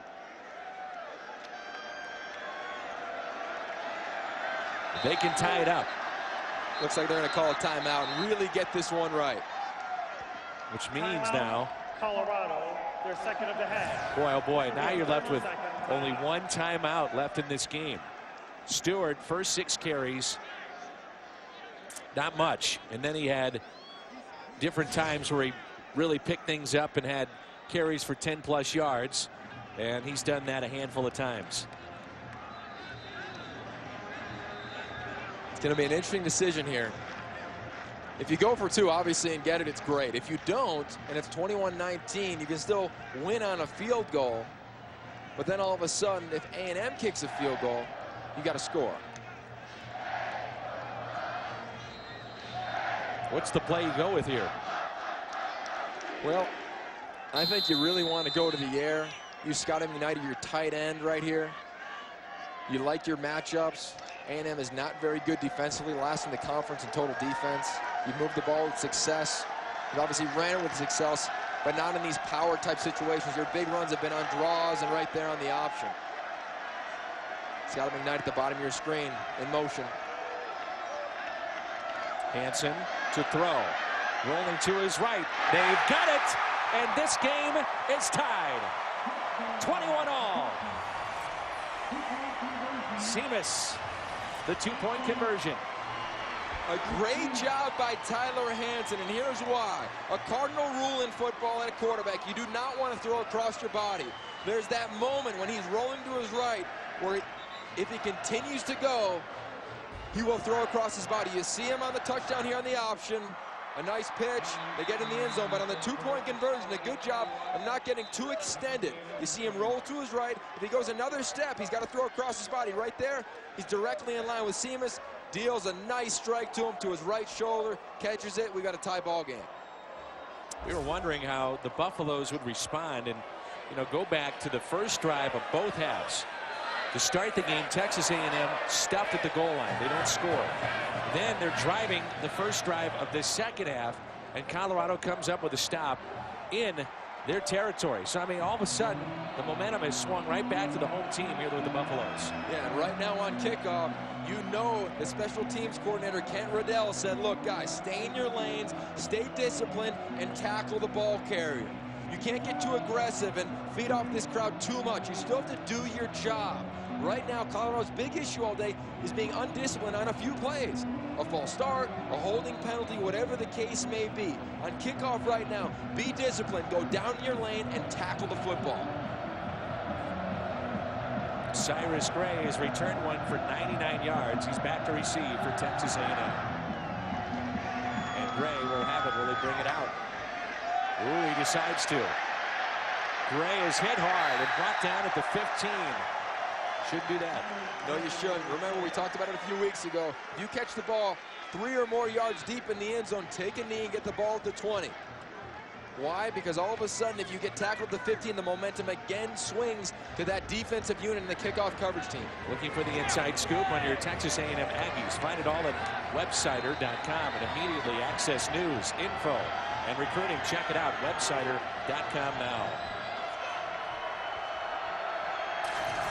Johnson by quarter, 5 of 7 in the first with a touchdown, second 2 of 8. Here in the third, 4 of 5. 1:14 to go. Brand new game, tied up 21 all. Johnson underneath, catch made, and a pickup of 7. Stewart with an 11-yard rushing touchdown on the pitch. 10 plays, 79 yards, and it took 4 minutes and 30 seconds. Stewart now 16 carries for 94 yards. A&M's going to spread out Colorado right here. Swinging to the right side, Tannehill. He is their leading receiver, and that's his 5th catch. That's most on any side today. Now, they have a lot of skill position players, especially on the outside for A&M, but a guy we didn't talk about today is someone they're missing, which is Howard Morrow. He's their leading receiver last 6 games, 29 grabs for 303 yards. They call him Mr. Dependable. Hurt his wrist last year, hurt again this past weekend. On 1st and 10, they'll put it on the ground. Cyrus Gray across the 30 to the 32. It's going to be very interesting to see how A&M responds now. Remember, they're so young. How do they deal with adversity? They got blown out at Kansas State, came back the last 2 weeks, jumped on Texas Tech, then played well again last week against Iowa State. How are they doing? Tied up as we're going to head in this 4th quarter in about 5 seconds. From the shotgun. Watch out. Johnson. Tannehill, and a flag on the play. Tannehill near the 40. His body's flying right around Johnson. Personal foul, roughing the passer, defense number 59. 15-yard penalty from the end of the run, automatic first down. We will extend the period for 1 untimed down. Boy, again, another penalty, 15 yards charged, and what is that, their 9th penalty today. And that to me is a big play because it's a 7-yard gain, and then you see the penalty, you tack on 15 more, and that's another play over 20 yards.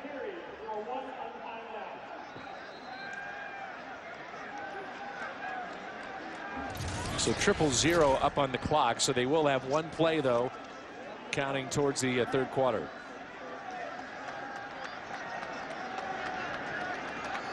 Those personal fouls, you see it all the time show up at inopportune times for defenses, and offensively, he kind of gives you life, a fresher breath of air. And now it's 1st and 10 here inside Buffalo territory.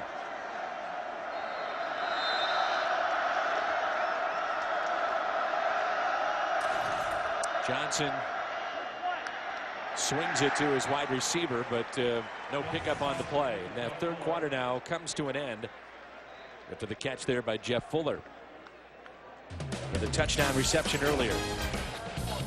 1 quarter to go.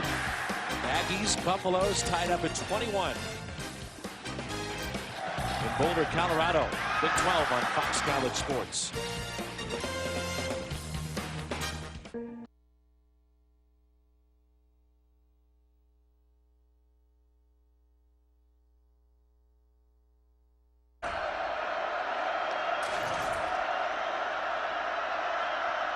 Gerard Johnson, first in the Big 12 in total TDs, 21 passing, 6 rushing.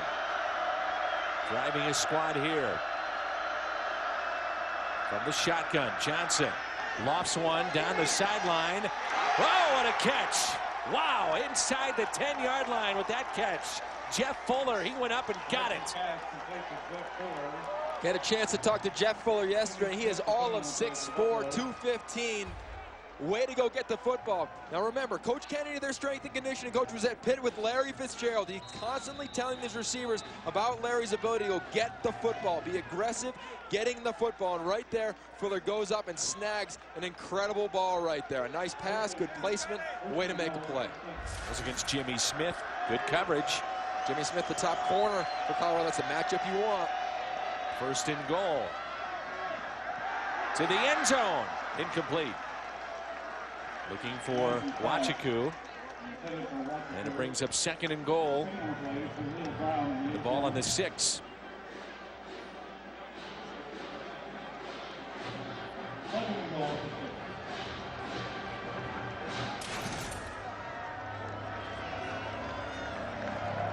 We haven't used McCoy's name much. You see him number 4 line up at fullback. A playmaker for them down here in the red zone. Michael also in the backfield. He'll get it. He wears number 33. To the outside. Racing for the end zone. Touchdown, Aggies. Michael. A 6-yard touchdown run. Texas A&M back on top. Christian Michael, the number 4 rated running back coming out of high school, came in here. He runs hard. He runs strong. He was about to take over that starting job until Gray started playing well the last 2 weeks. They split time. Coach Sherman wants to get him balanced carries.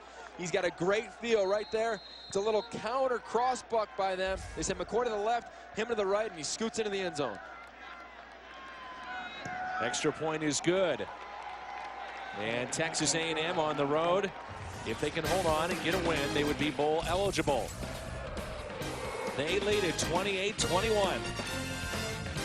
Big 12 football on Fox College Sports continues right after these.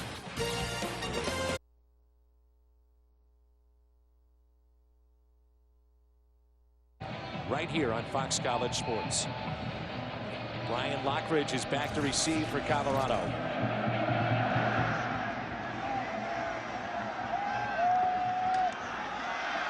He's got it inside his own 5.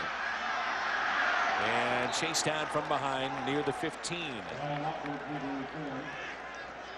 So what has made Colorado successful, Yogi, here in the second half? Why have they been able to move the football?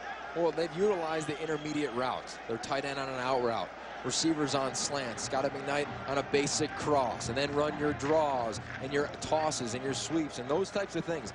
Keeping everything for your quarterback, Tyler Hansen, in front of him. Don't make him turn around too much, because then all of a sudden he's not being able to survey the entire defense as he's taking his drop. So they went 85 yards in under 2 minutes to Texas A&M to put them back on top. Low throw, incomplete. Brings up 2nd and 10. Key play, though, in that drive, no doubt. The 36-yard catch by Fuller. And Johnson, by the way, 9 for 11 in the second half for the Aggies. So 2nd and 10. And the ball at the 14. What you don't want to do is go 3 and out, and all of a sudden A&M has good field position and can move the ball on your defense. One thing they can do is make plays down the field. They've done it they've moved the ball, and if you're Colorado, you just need to keep gaining yards. Get about half here, 5 or 6 yards on the 2nd and 10. Hansen gets a great block. Now throws deep into double coverage, and it's intercepted. The Aggies will have it on the 45. Intercepted by Texas A&M. Jordan Pugh is there. When you see that play, as he got flushed out of the pocket, you saw Seamus running open down the field. You'll see it right here, the fake. He turns around, he sees pressure coming, sees a receiver open, but just doesn't have enough on the arm right there to get it out there so he can run underneath it. Safety makes a nice play from the other side of the field. We talk about the A&M offense. It's only a matter of time before they put up points. They average 491 yards per game, which they're on pace to break the school record of 471 average. And today, total yardage of 308 for Texas A&M. This is a big drive for them. Not only moving the football, but chewing up some of the clock. Look at that. Cyrus Gray still on his feet. Those interchangeable parts that they have in the backfield. They want to keep all their skill position players fresh. Even their tight end, Jamin McCoy. He went from playing 80 snaps a game to now 50 the past 3 weeks. Same thing with these backs. You see Gray right here. You can't teach that. They have incredible ability, so you want to keep them fresh so they can utilize that. It was a gain of 8 on that play. Ball on the 36 of the Buffaloes. Gray again.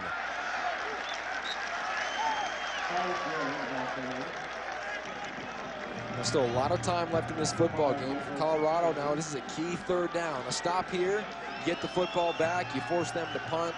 They punt it into the end zone to get it at your 20. A&M today, 6 for 11 on 3rd downs. Crowd is into it right here. Showing blitz, here they come. They go with a draw. And it looks like they're short of the 1st down. Very close.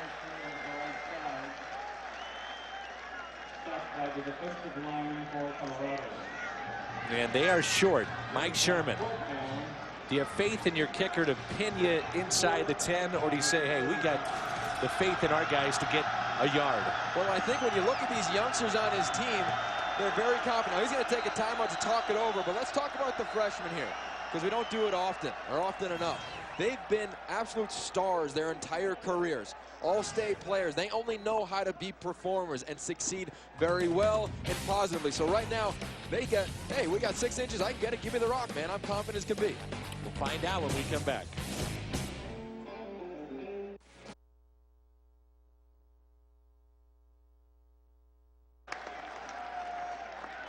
So they decided to go for it. Right decision. And the drive stays alive.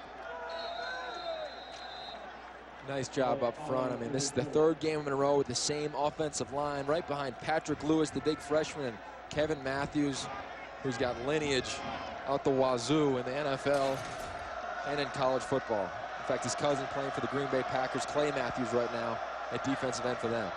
What a great story he is. How many people expected him to be a Division I player? Now he's in the NFL. This is Michael again to the 30.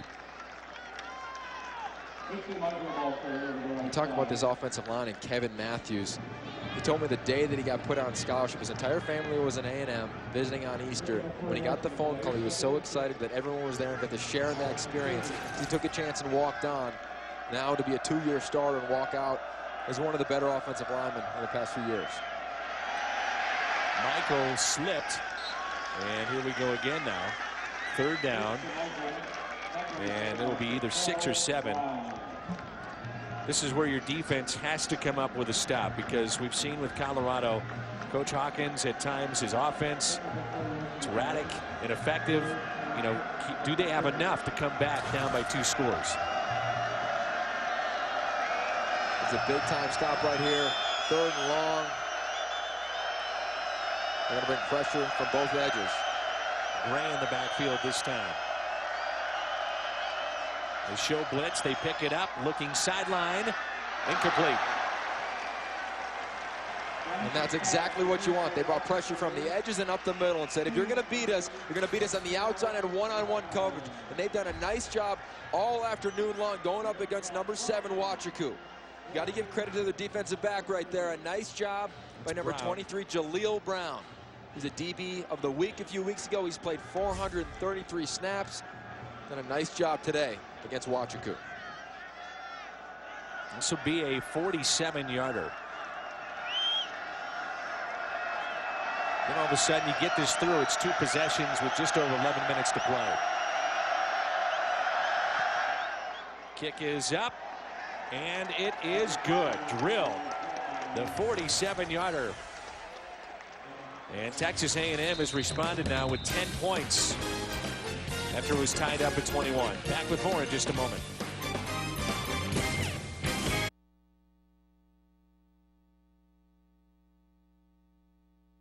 Yard field goal, 8 plays, 14 yards for A&M. It only took 3 minutes and 1 second. Lockridge brings it out. He's got a block. It hit hard near the 25. Sam, what do you have for us down on the sideline? Guys, I'm down here with Taylor Ham. He's from AggieWebsiders.com. Now, you've been checking the message boards for us. What are people harping on so far? What are your Aggie fans upset about? Let's see, mainly they're upset about is the running game and not being able to stop the running game on defense. They need to do a better job of containing Tyler Hansen out there. When he gets outside the pocket, he's really exploiting the Aggie defense with his legs. All right, we'll see how it turns out. Thanks for your insight. Yeah. Back up to you guys. All right, Sam. So 10-point lead and a big drive upcoming here for Colorado.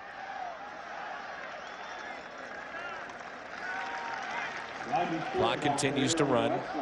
Under 11 minutes to play.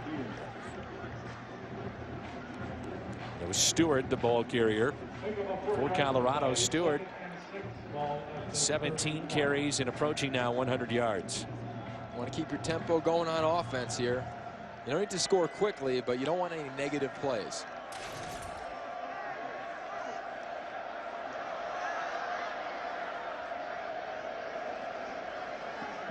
Hansen to his right, fires, first down and then some. Seamus again.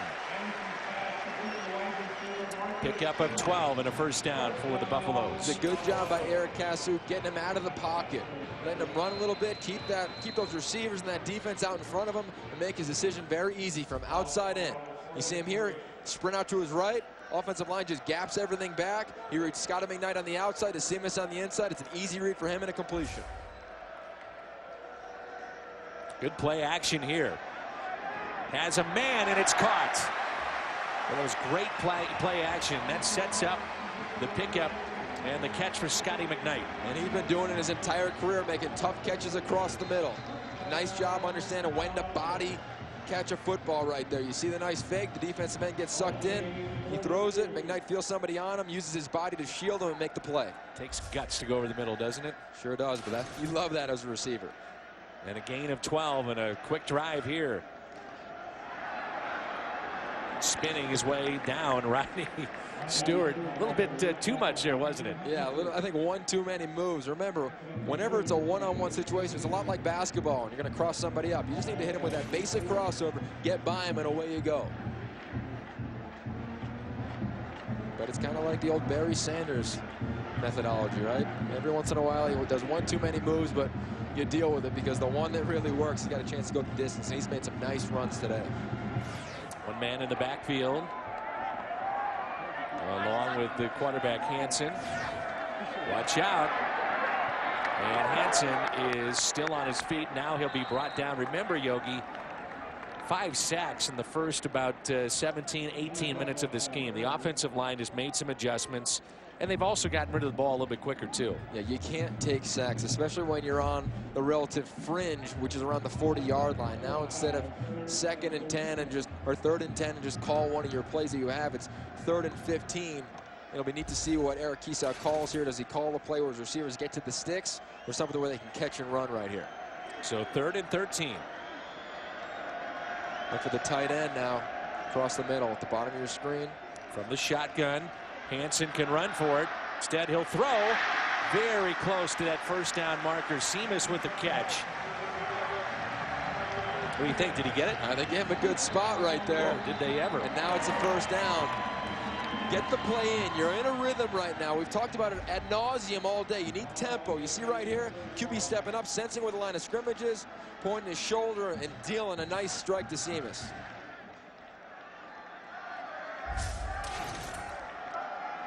Under 8 minutes to go. Tight end in motion again. They'll pitch it left side. Stewart, lots of room. Stewart lowers his shoulder. Tackled at the 15. You gotta love Rodney Stewart. He's had issues in the past with his hamstring. He got hurt last year. He is running so hard right now as we see a flag on the field. You see him get this toss and boom, right downhill he goes. Ball in the outside arm. He lowers his shoulder and gets about 4 more. Gain of 16. After the play, personal foul, unnecessary roughness, defense number 11. Half the distance to the goal from the end of the run, automatic first down. That's Jonathan Stewart, their outside linebacker, a freshman from Shreveport, Louisiana. How do youngsters handle adversity in these situations? Coach Kennedy talked about it to me yesterday, the strength and conditioning coach who spends the most amount of time with the players in the weight room. You can see it right now for Colorado. Things finally going their way. They get a penalty. They get some positive plays. No penalties on this drive. Personal foul. Now it's 1st and goal. From the 7. They'll hand it off. 7-yard scamper. Colorado is going to make a game of this. And this time, Demetrius Semler. Good patience by him on the run. He sets up his blocks, as you'll see right here.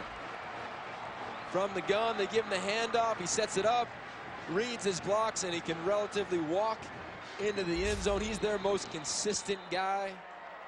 The coaches rave about his work ethic, and it paid off right there.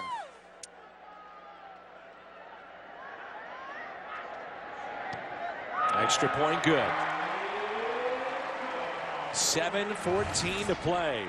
The Buffaloes have come out and played very well here in the second half. They made a game of it. Now it's up to the defense to get the ball back for their offense.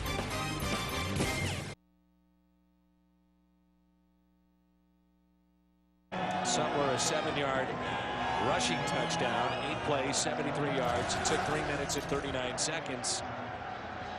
Tyler Hansen 3 for 3 on that drive, 41 yards. To the outside again. Gray. And knocked out at the 44. How about the job of Cyrus Gray? And a flag on the play comes out late. Boy, again, Colorado. Just the little things. A big return, and then you see the penalty at the end of it. Can't happen. After the play, personal foul, unnecessary roughness, late hit, kicking team number 23. 15-yard penalty from the end of the run, automatic first down. Yogi, that just can't happen. You're exactly right, and especially by 23, Jaleel Brown. He's an experienced player. Going into the game, we talked about it, 433 snaps thus far this season. A mistake on special teams, you have your lane and your responsibility. If 2 guys go down the same lane, it opens up a big gap. That's what happened there in the penalty. Great field position for the A&M Aggies here. They've had this, it seems like, all day. Johnson looked one way, comes back the other, incomplete. Texas A&M has had 3 penalties total in this game called against him for 18 yards. Colorado, 9 penalties against them for 89. And you cannot win football games like that. No, you can't. But I'll tell you what I like right now. If there is a positive about that penalty, is that defense for Colorado. They're playing with some emotion right now. They know it's a close game. 7 minutes left, down 3. They got to stop this A&M offense. Johnson from the shotgun. They bring the blitz. Sees the coverage. Man on man, and Tannehill another catch. Tannehill is so experienced in the slot. He does such a nice job of setting up defenders. Remember, he's going up against safeties who traditionally cover tight ends. He's in that slot position, but he can run like a wideout. Does a nice job there across the middle, getting a clutch first down. Tannehill with 6 catches today. That matches his Seamus, who's got 6 catches for Colorado at 90 yards. 31-28. Blitz from the corner. Clock continues to run. And a short pickup that time by Michael, the freshman.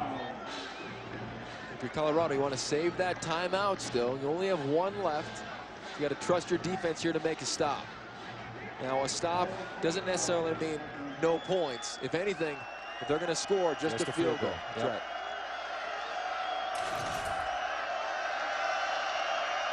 Colorado's pressured the last 2 snaps. Looks like they're going to do it again, coming off the edge, the bottom of your screen. Looks like Ray Polk there on the slot. Under 6 minutes to play.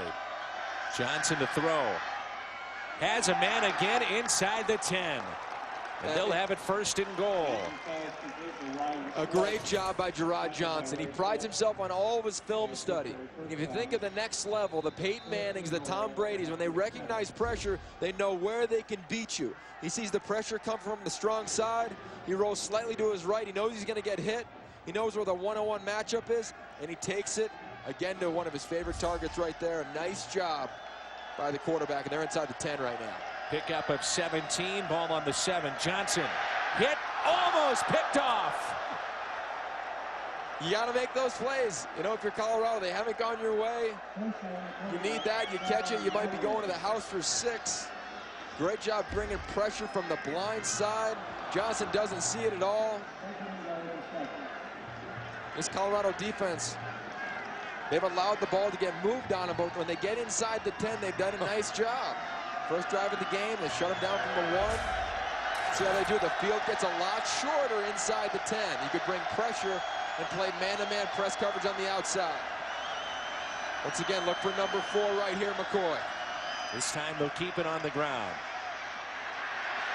They'll string that play out. They're going to lose some yardage here. They should mark down around the 10, if not the 11. And Smith and Sipoli were in there. So 3rd and goal from the 11. Go-to guys, Ben Tannehill. They should throw the football here. They're in good field position to kick a field goal. They trust Johnson with everything in the offensive package. Fuller's made a touchdown down here and another grab as the game's gone. We'll see where they go to.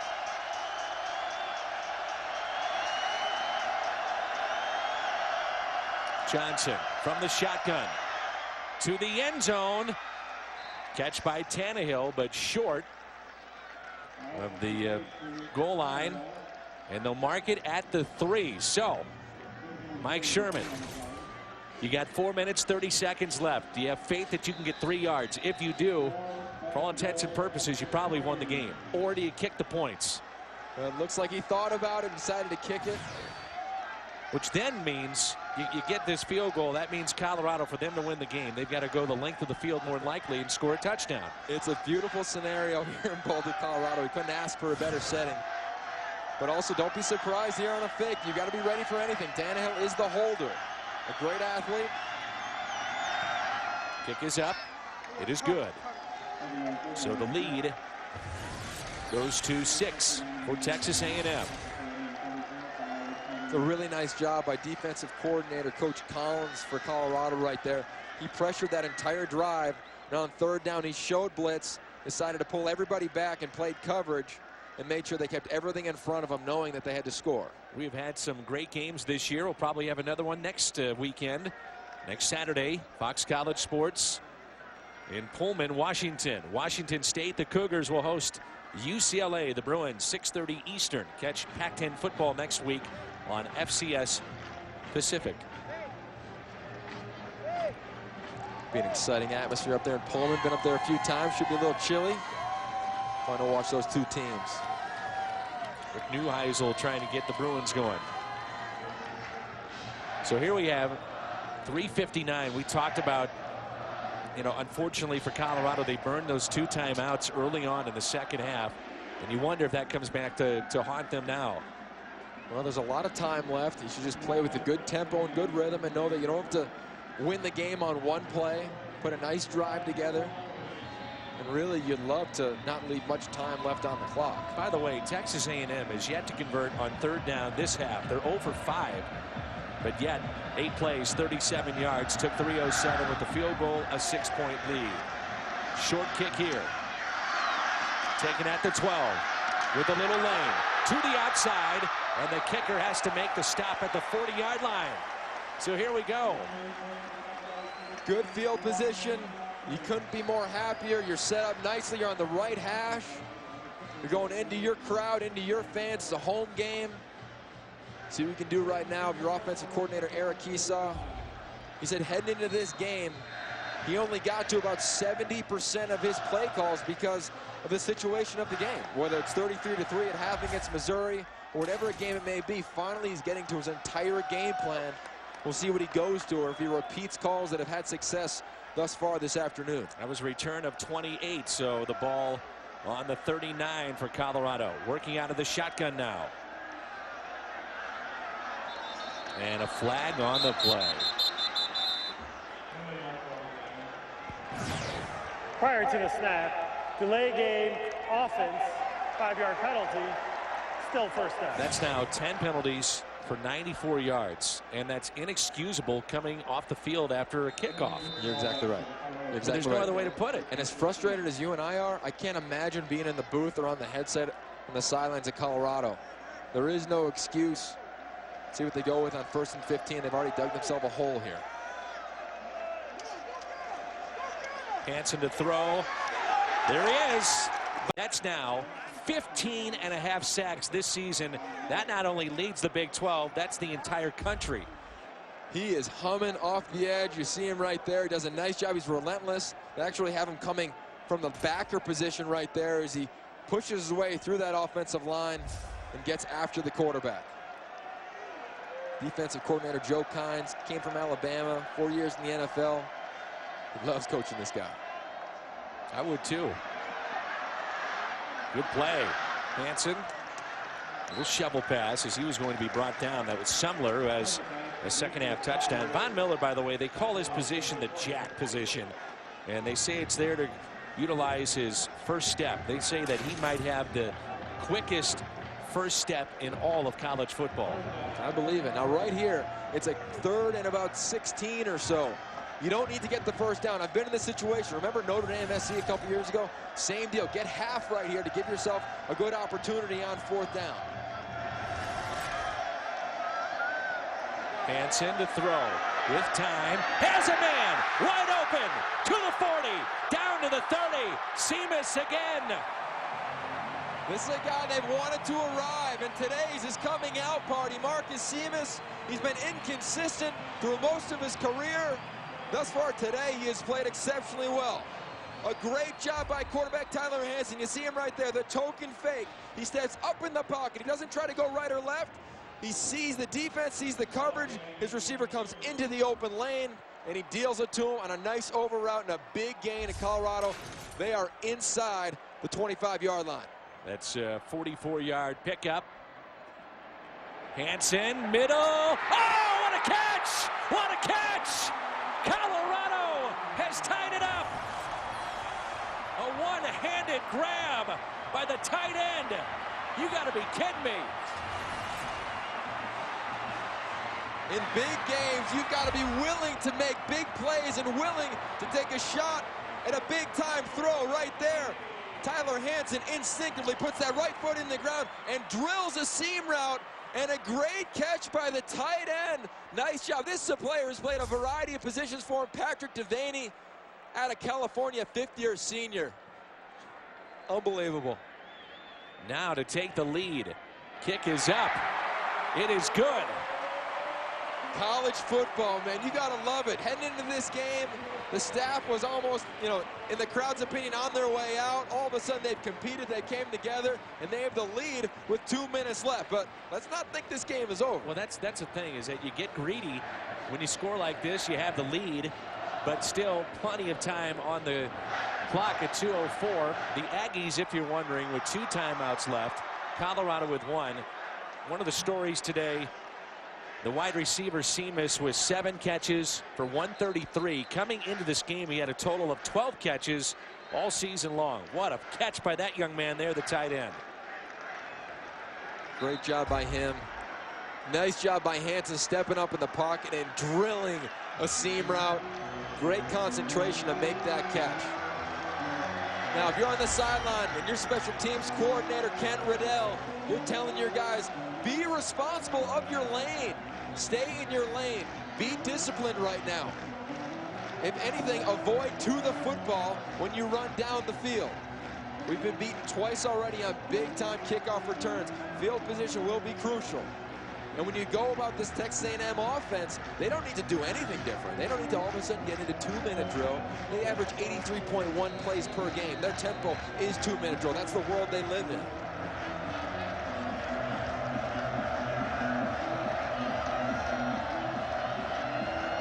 Cyrus Gray, he's been dangerous today.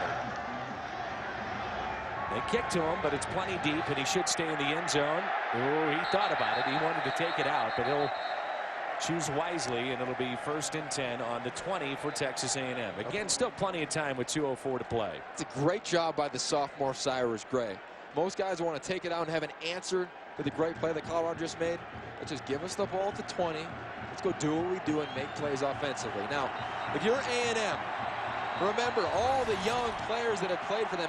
18 true freshmen are playing for the Aggies. They have not been in this situation thus far this season. How will they respond? The loudest this crowd has been today.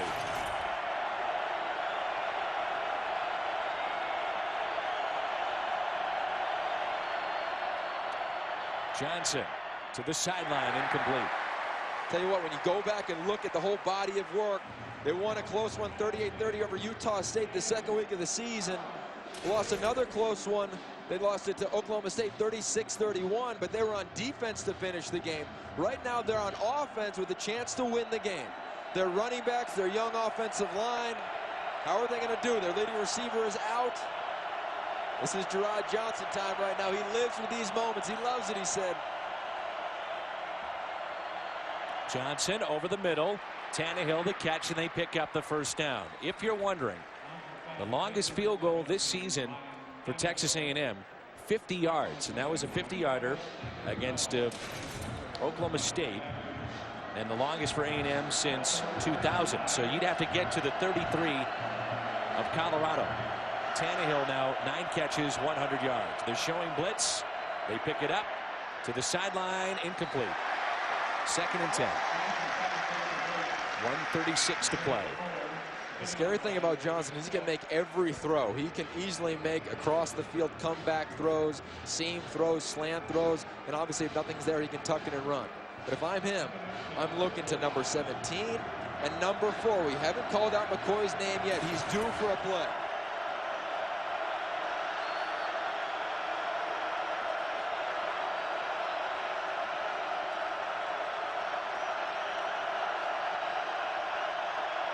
Play clock is winding down. Johnson from the shotgun over the middle. Oh, they intercepted. Near midfield.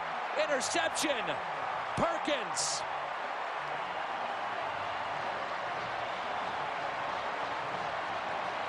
I haven't been to Colorado many times before, but I bet it's rocking like it did back in the day right now. You see Johnson roll to his right, he gets pressure, he throws off his back foot. He has a receiver open, but not enough on that football, and a great play by Perkins. They've had 2 picks they've dropped already today. They finally make one, and it is a big-time play for them. I didn't think he was going to get there. But now you've got 1:31. Aggies with 2 timeouts, and certainly they'll spend them here. In a game that seemed like it was all Texas A&M. Now, 90 seconds to go for a win for Colorado, and certainly one of the biggest that they could have this season when their coaching staff has been feeling the heat. There's fans that have called for the jobs of the coaching staff and a timeout taken. That was written about in the local paper here today. Coach Hawkins, this would be enormous. Just something positive this season. Yeah, this is their first game You know, they played a relatively complete, at least second half. They've hurt themselves with penalties. They've moved the ball when they had to. They made plays when they had to. They had the ability to go down the field, go over the top, as Coach Hawkins would say, and make a big-time play with their wideouts, and that's what they've lacked this year. You know, Johnson, in the game that we did at Kansas State, had 3 interceptions. Those were the only 3 he had the entire season. Now he picks up his 4th today. If you're Colorado here, you run the football, you want to stay on it. 2nd and 8. And A&M will have to spend another timeout. So that's their final timeout with 1:19 to play. 3rd down and 8. Now, if they hold them here, they'll get the ball back, Yes. and they can strike quickly. Remember, their receivers are the fastest players, point blank, on the field. And you look at Wachiku, number 7. He can strike at any time. We saw him a few times against Kansas State. He can go deep. And especially if Colorado sticks with their base defense, which is that cover 4 man-to-man press coverage type defense, there's still a shot to make the play. And it'll be very interesting to see what Coach Collins is doing. Right now, I'm sure he's dialing up his defenses. The last thing you want to do is play prevent and let him dink and dunk you underneath and get 20, 30, 40-yard gains on crossing routes. But it'll be very interesting to see what he does if he continues to pressure Johnson, which is what he's done today to have success.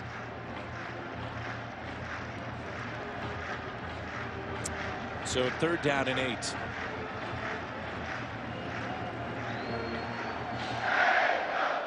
If I'm Colorado, I'm still running the football right here. Absolutely. Sumler is the tailback. They're going to throw. This showed a little token play action, and now they have to kick it away.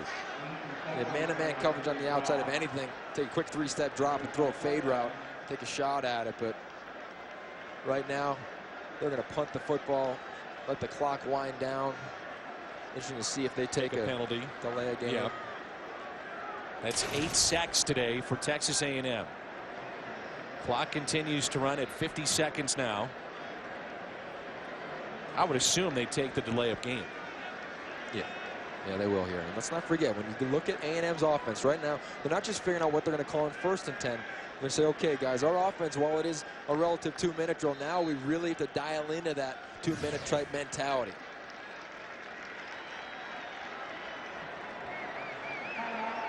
And Colorado takes their final timeout.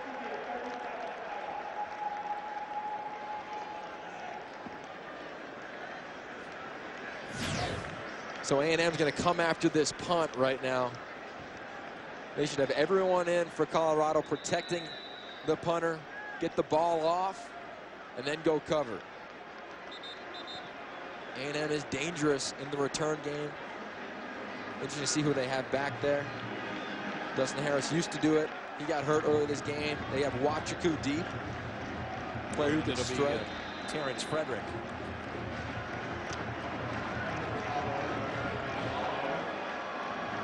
Just get it away. Exactly right. Interesting to see where Von Miller's lined up here.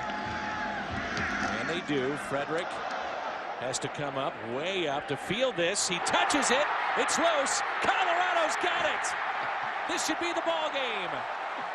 And that's how this game will come to a close. The ball finally bounces Colorado's way. Marcus Burton recovered it. Marcus Burton, an incredible story. A senior captain, a father of 2, married. He's going to have a nice, happy home tonight when he gets back there on that fumble recovery. The home team has won in the last 5 games in this series. And I think we all assume now Colorado's going to win this with 23 seconds left. This is so great for the players, obviously the university, but also the coaching staff. Been under fire since really last spring when Coach Hawkins made his 10-win prediction. Now the win against A&M, who has the ability to beat anyone on any given day with their skill position players and their coaching staff. This is a huge win for the program at home here Saturday afternoon. Boy, if you're A&M, you're thinking, what a missed opportunity we just had. Exactly right. I mean, there's so many calls you're going to second guess as a coaching staff. Kicking the field goal early in the game, the play call on 4th and goal from the 1. As you see the fans pour onto the field. That's what college football is all about. Fans coming down on the field. Sam, take it away. Coach, a resilient group of guys you got there. How proud of you are the way they bounced back? Well, we've said that. These guys have never quit. We battle and shoot. We had Texas kind of came down about 4 plays and a little bit of momentum in the other thing, but young guys just got to grow up a little bit. Doing a nice job, though. Really proud of them, but our guys come to work every week, very positive, and keep working to get better, and showed up today. Coach, you know that fans get really critical, but are games like this days where you remember why you wanted to coach? Yeah, but you know, you stay in it long enough, you have ups and downs, and you just got to hang in there and keep plugging along, and it'll come out in the end. They're loving you right now, Coach. Go enjoy this one. All right, thanks. Go Bucks. Back up to you guys. Good luck, Sam. Be safe. As the students have taken to the field. What a thriller in the Big 12 today. Colorado defeats Texas A&M 35-34.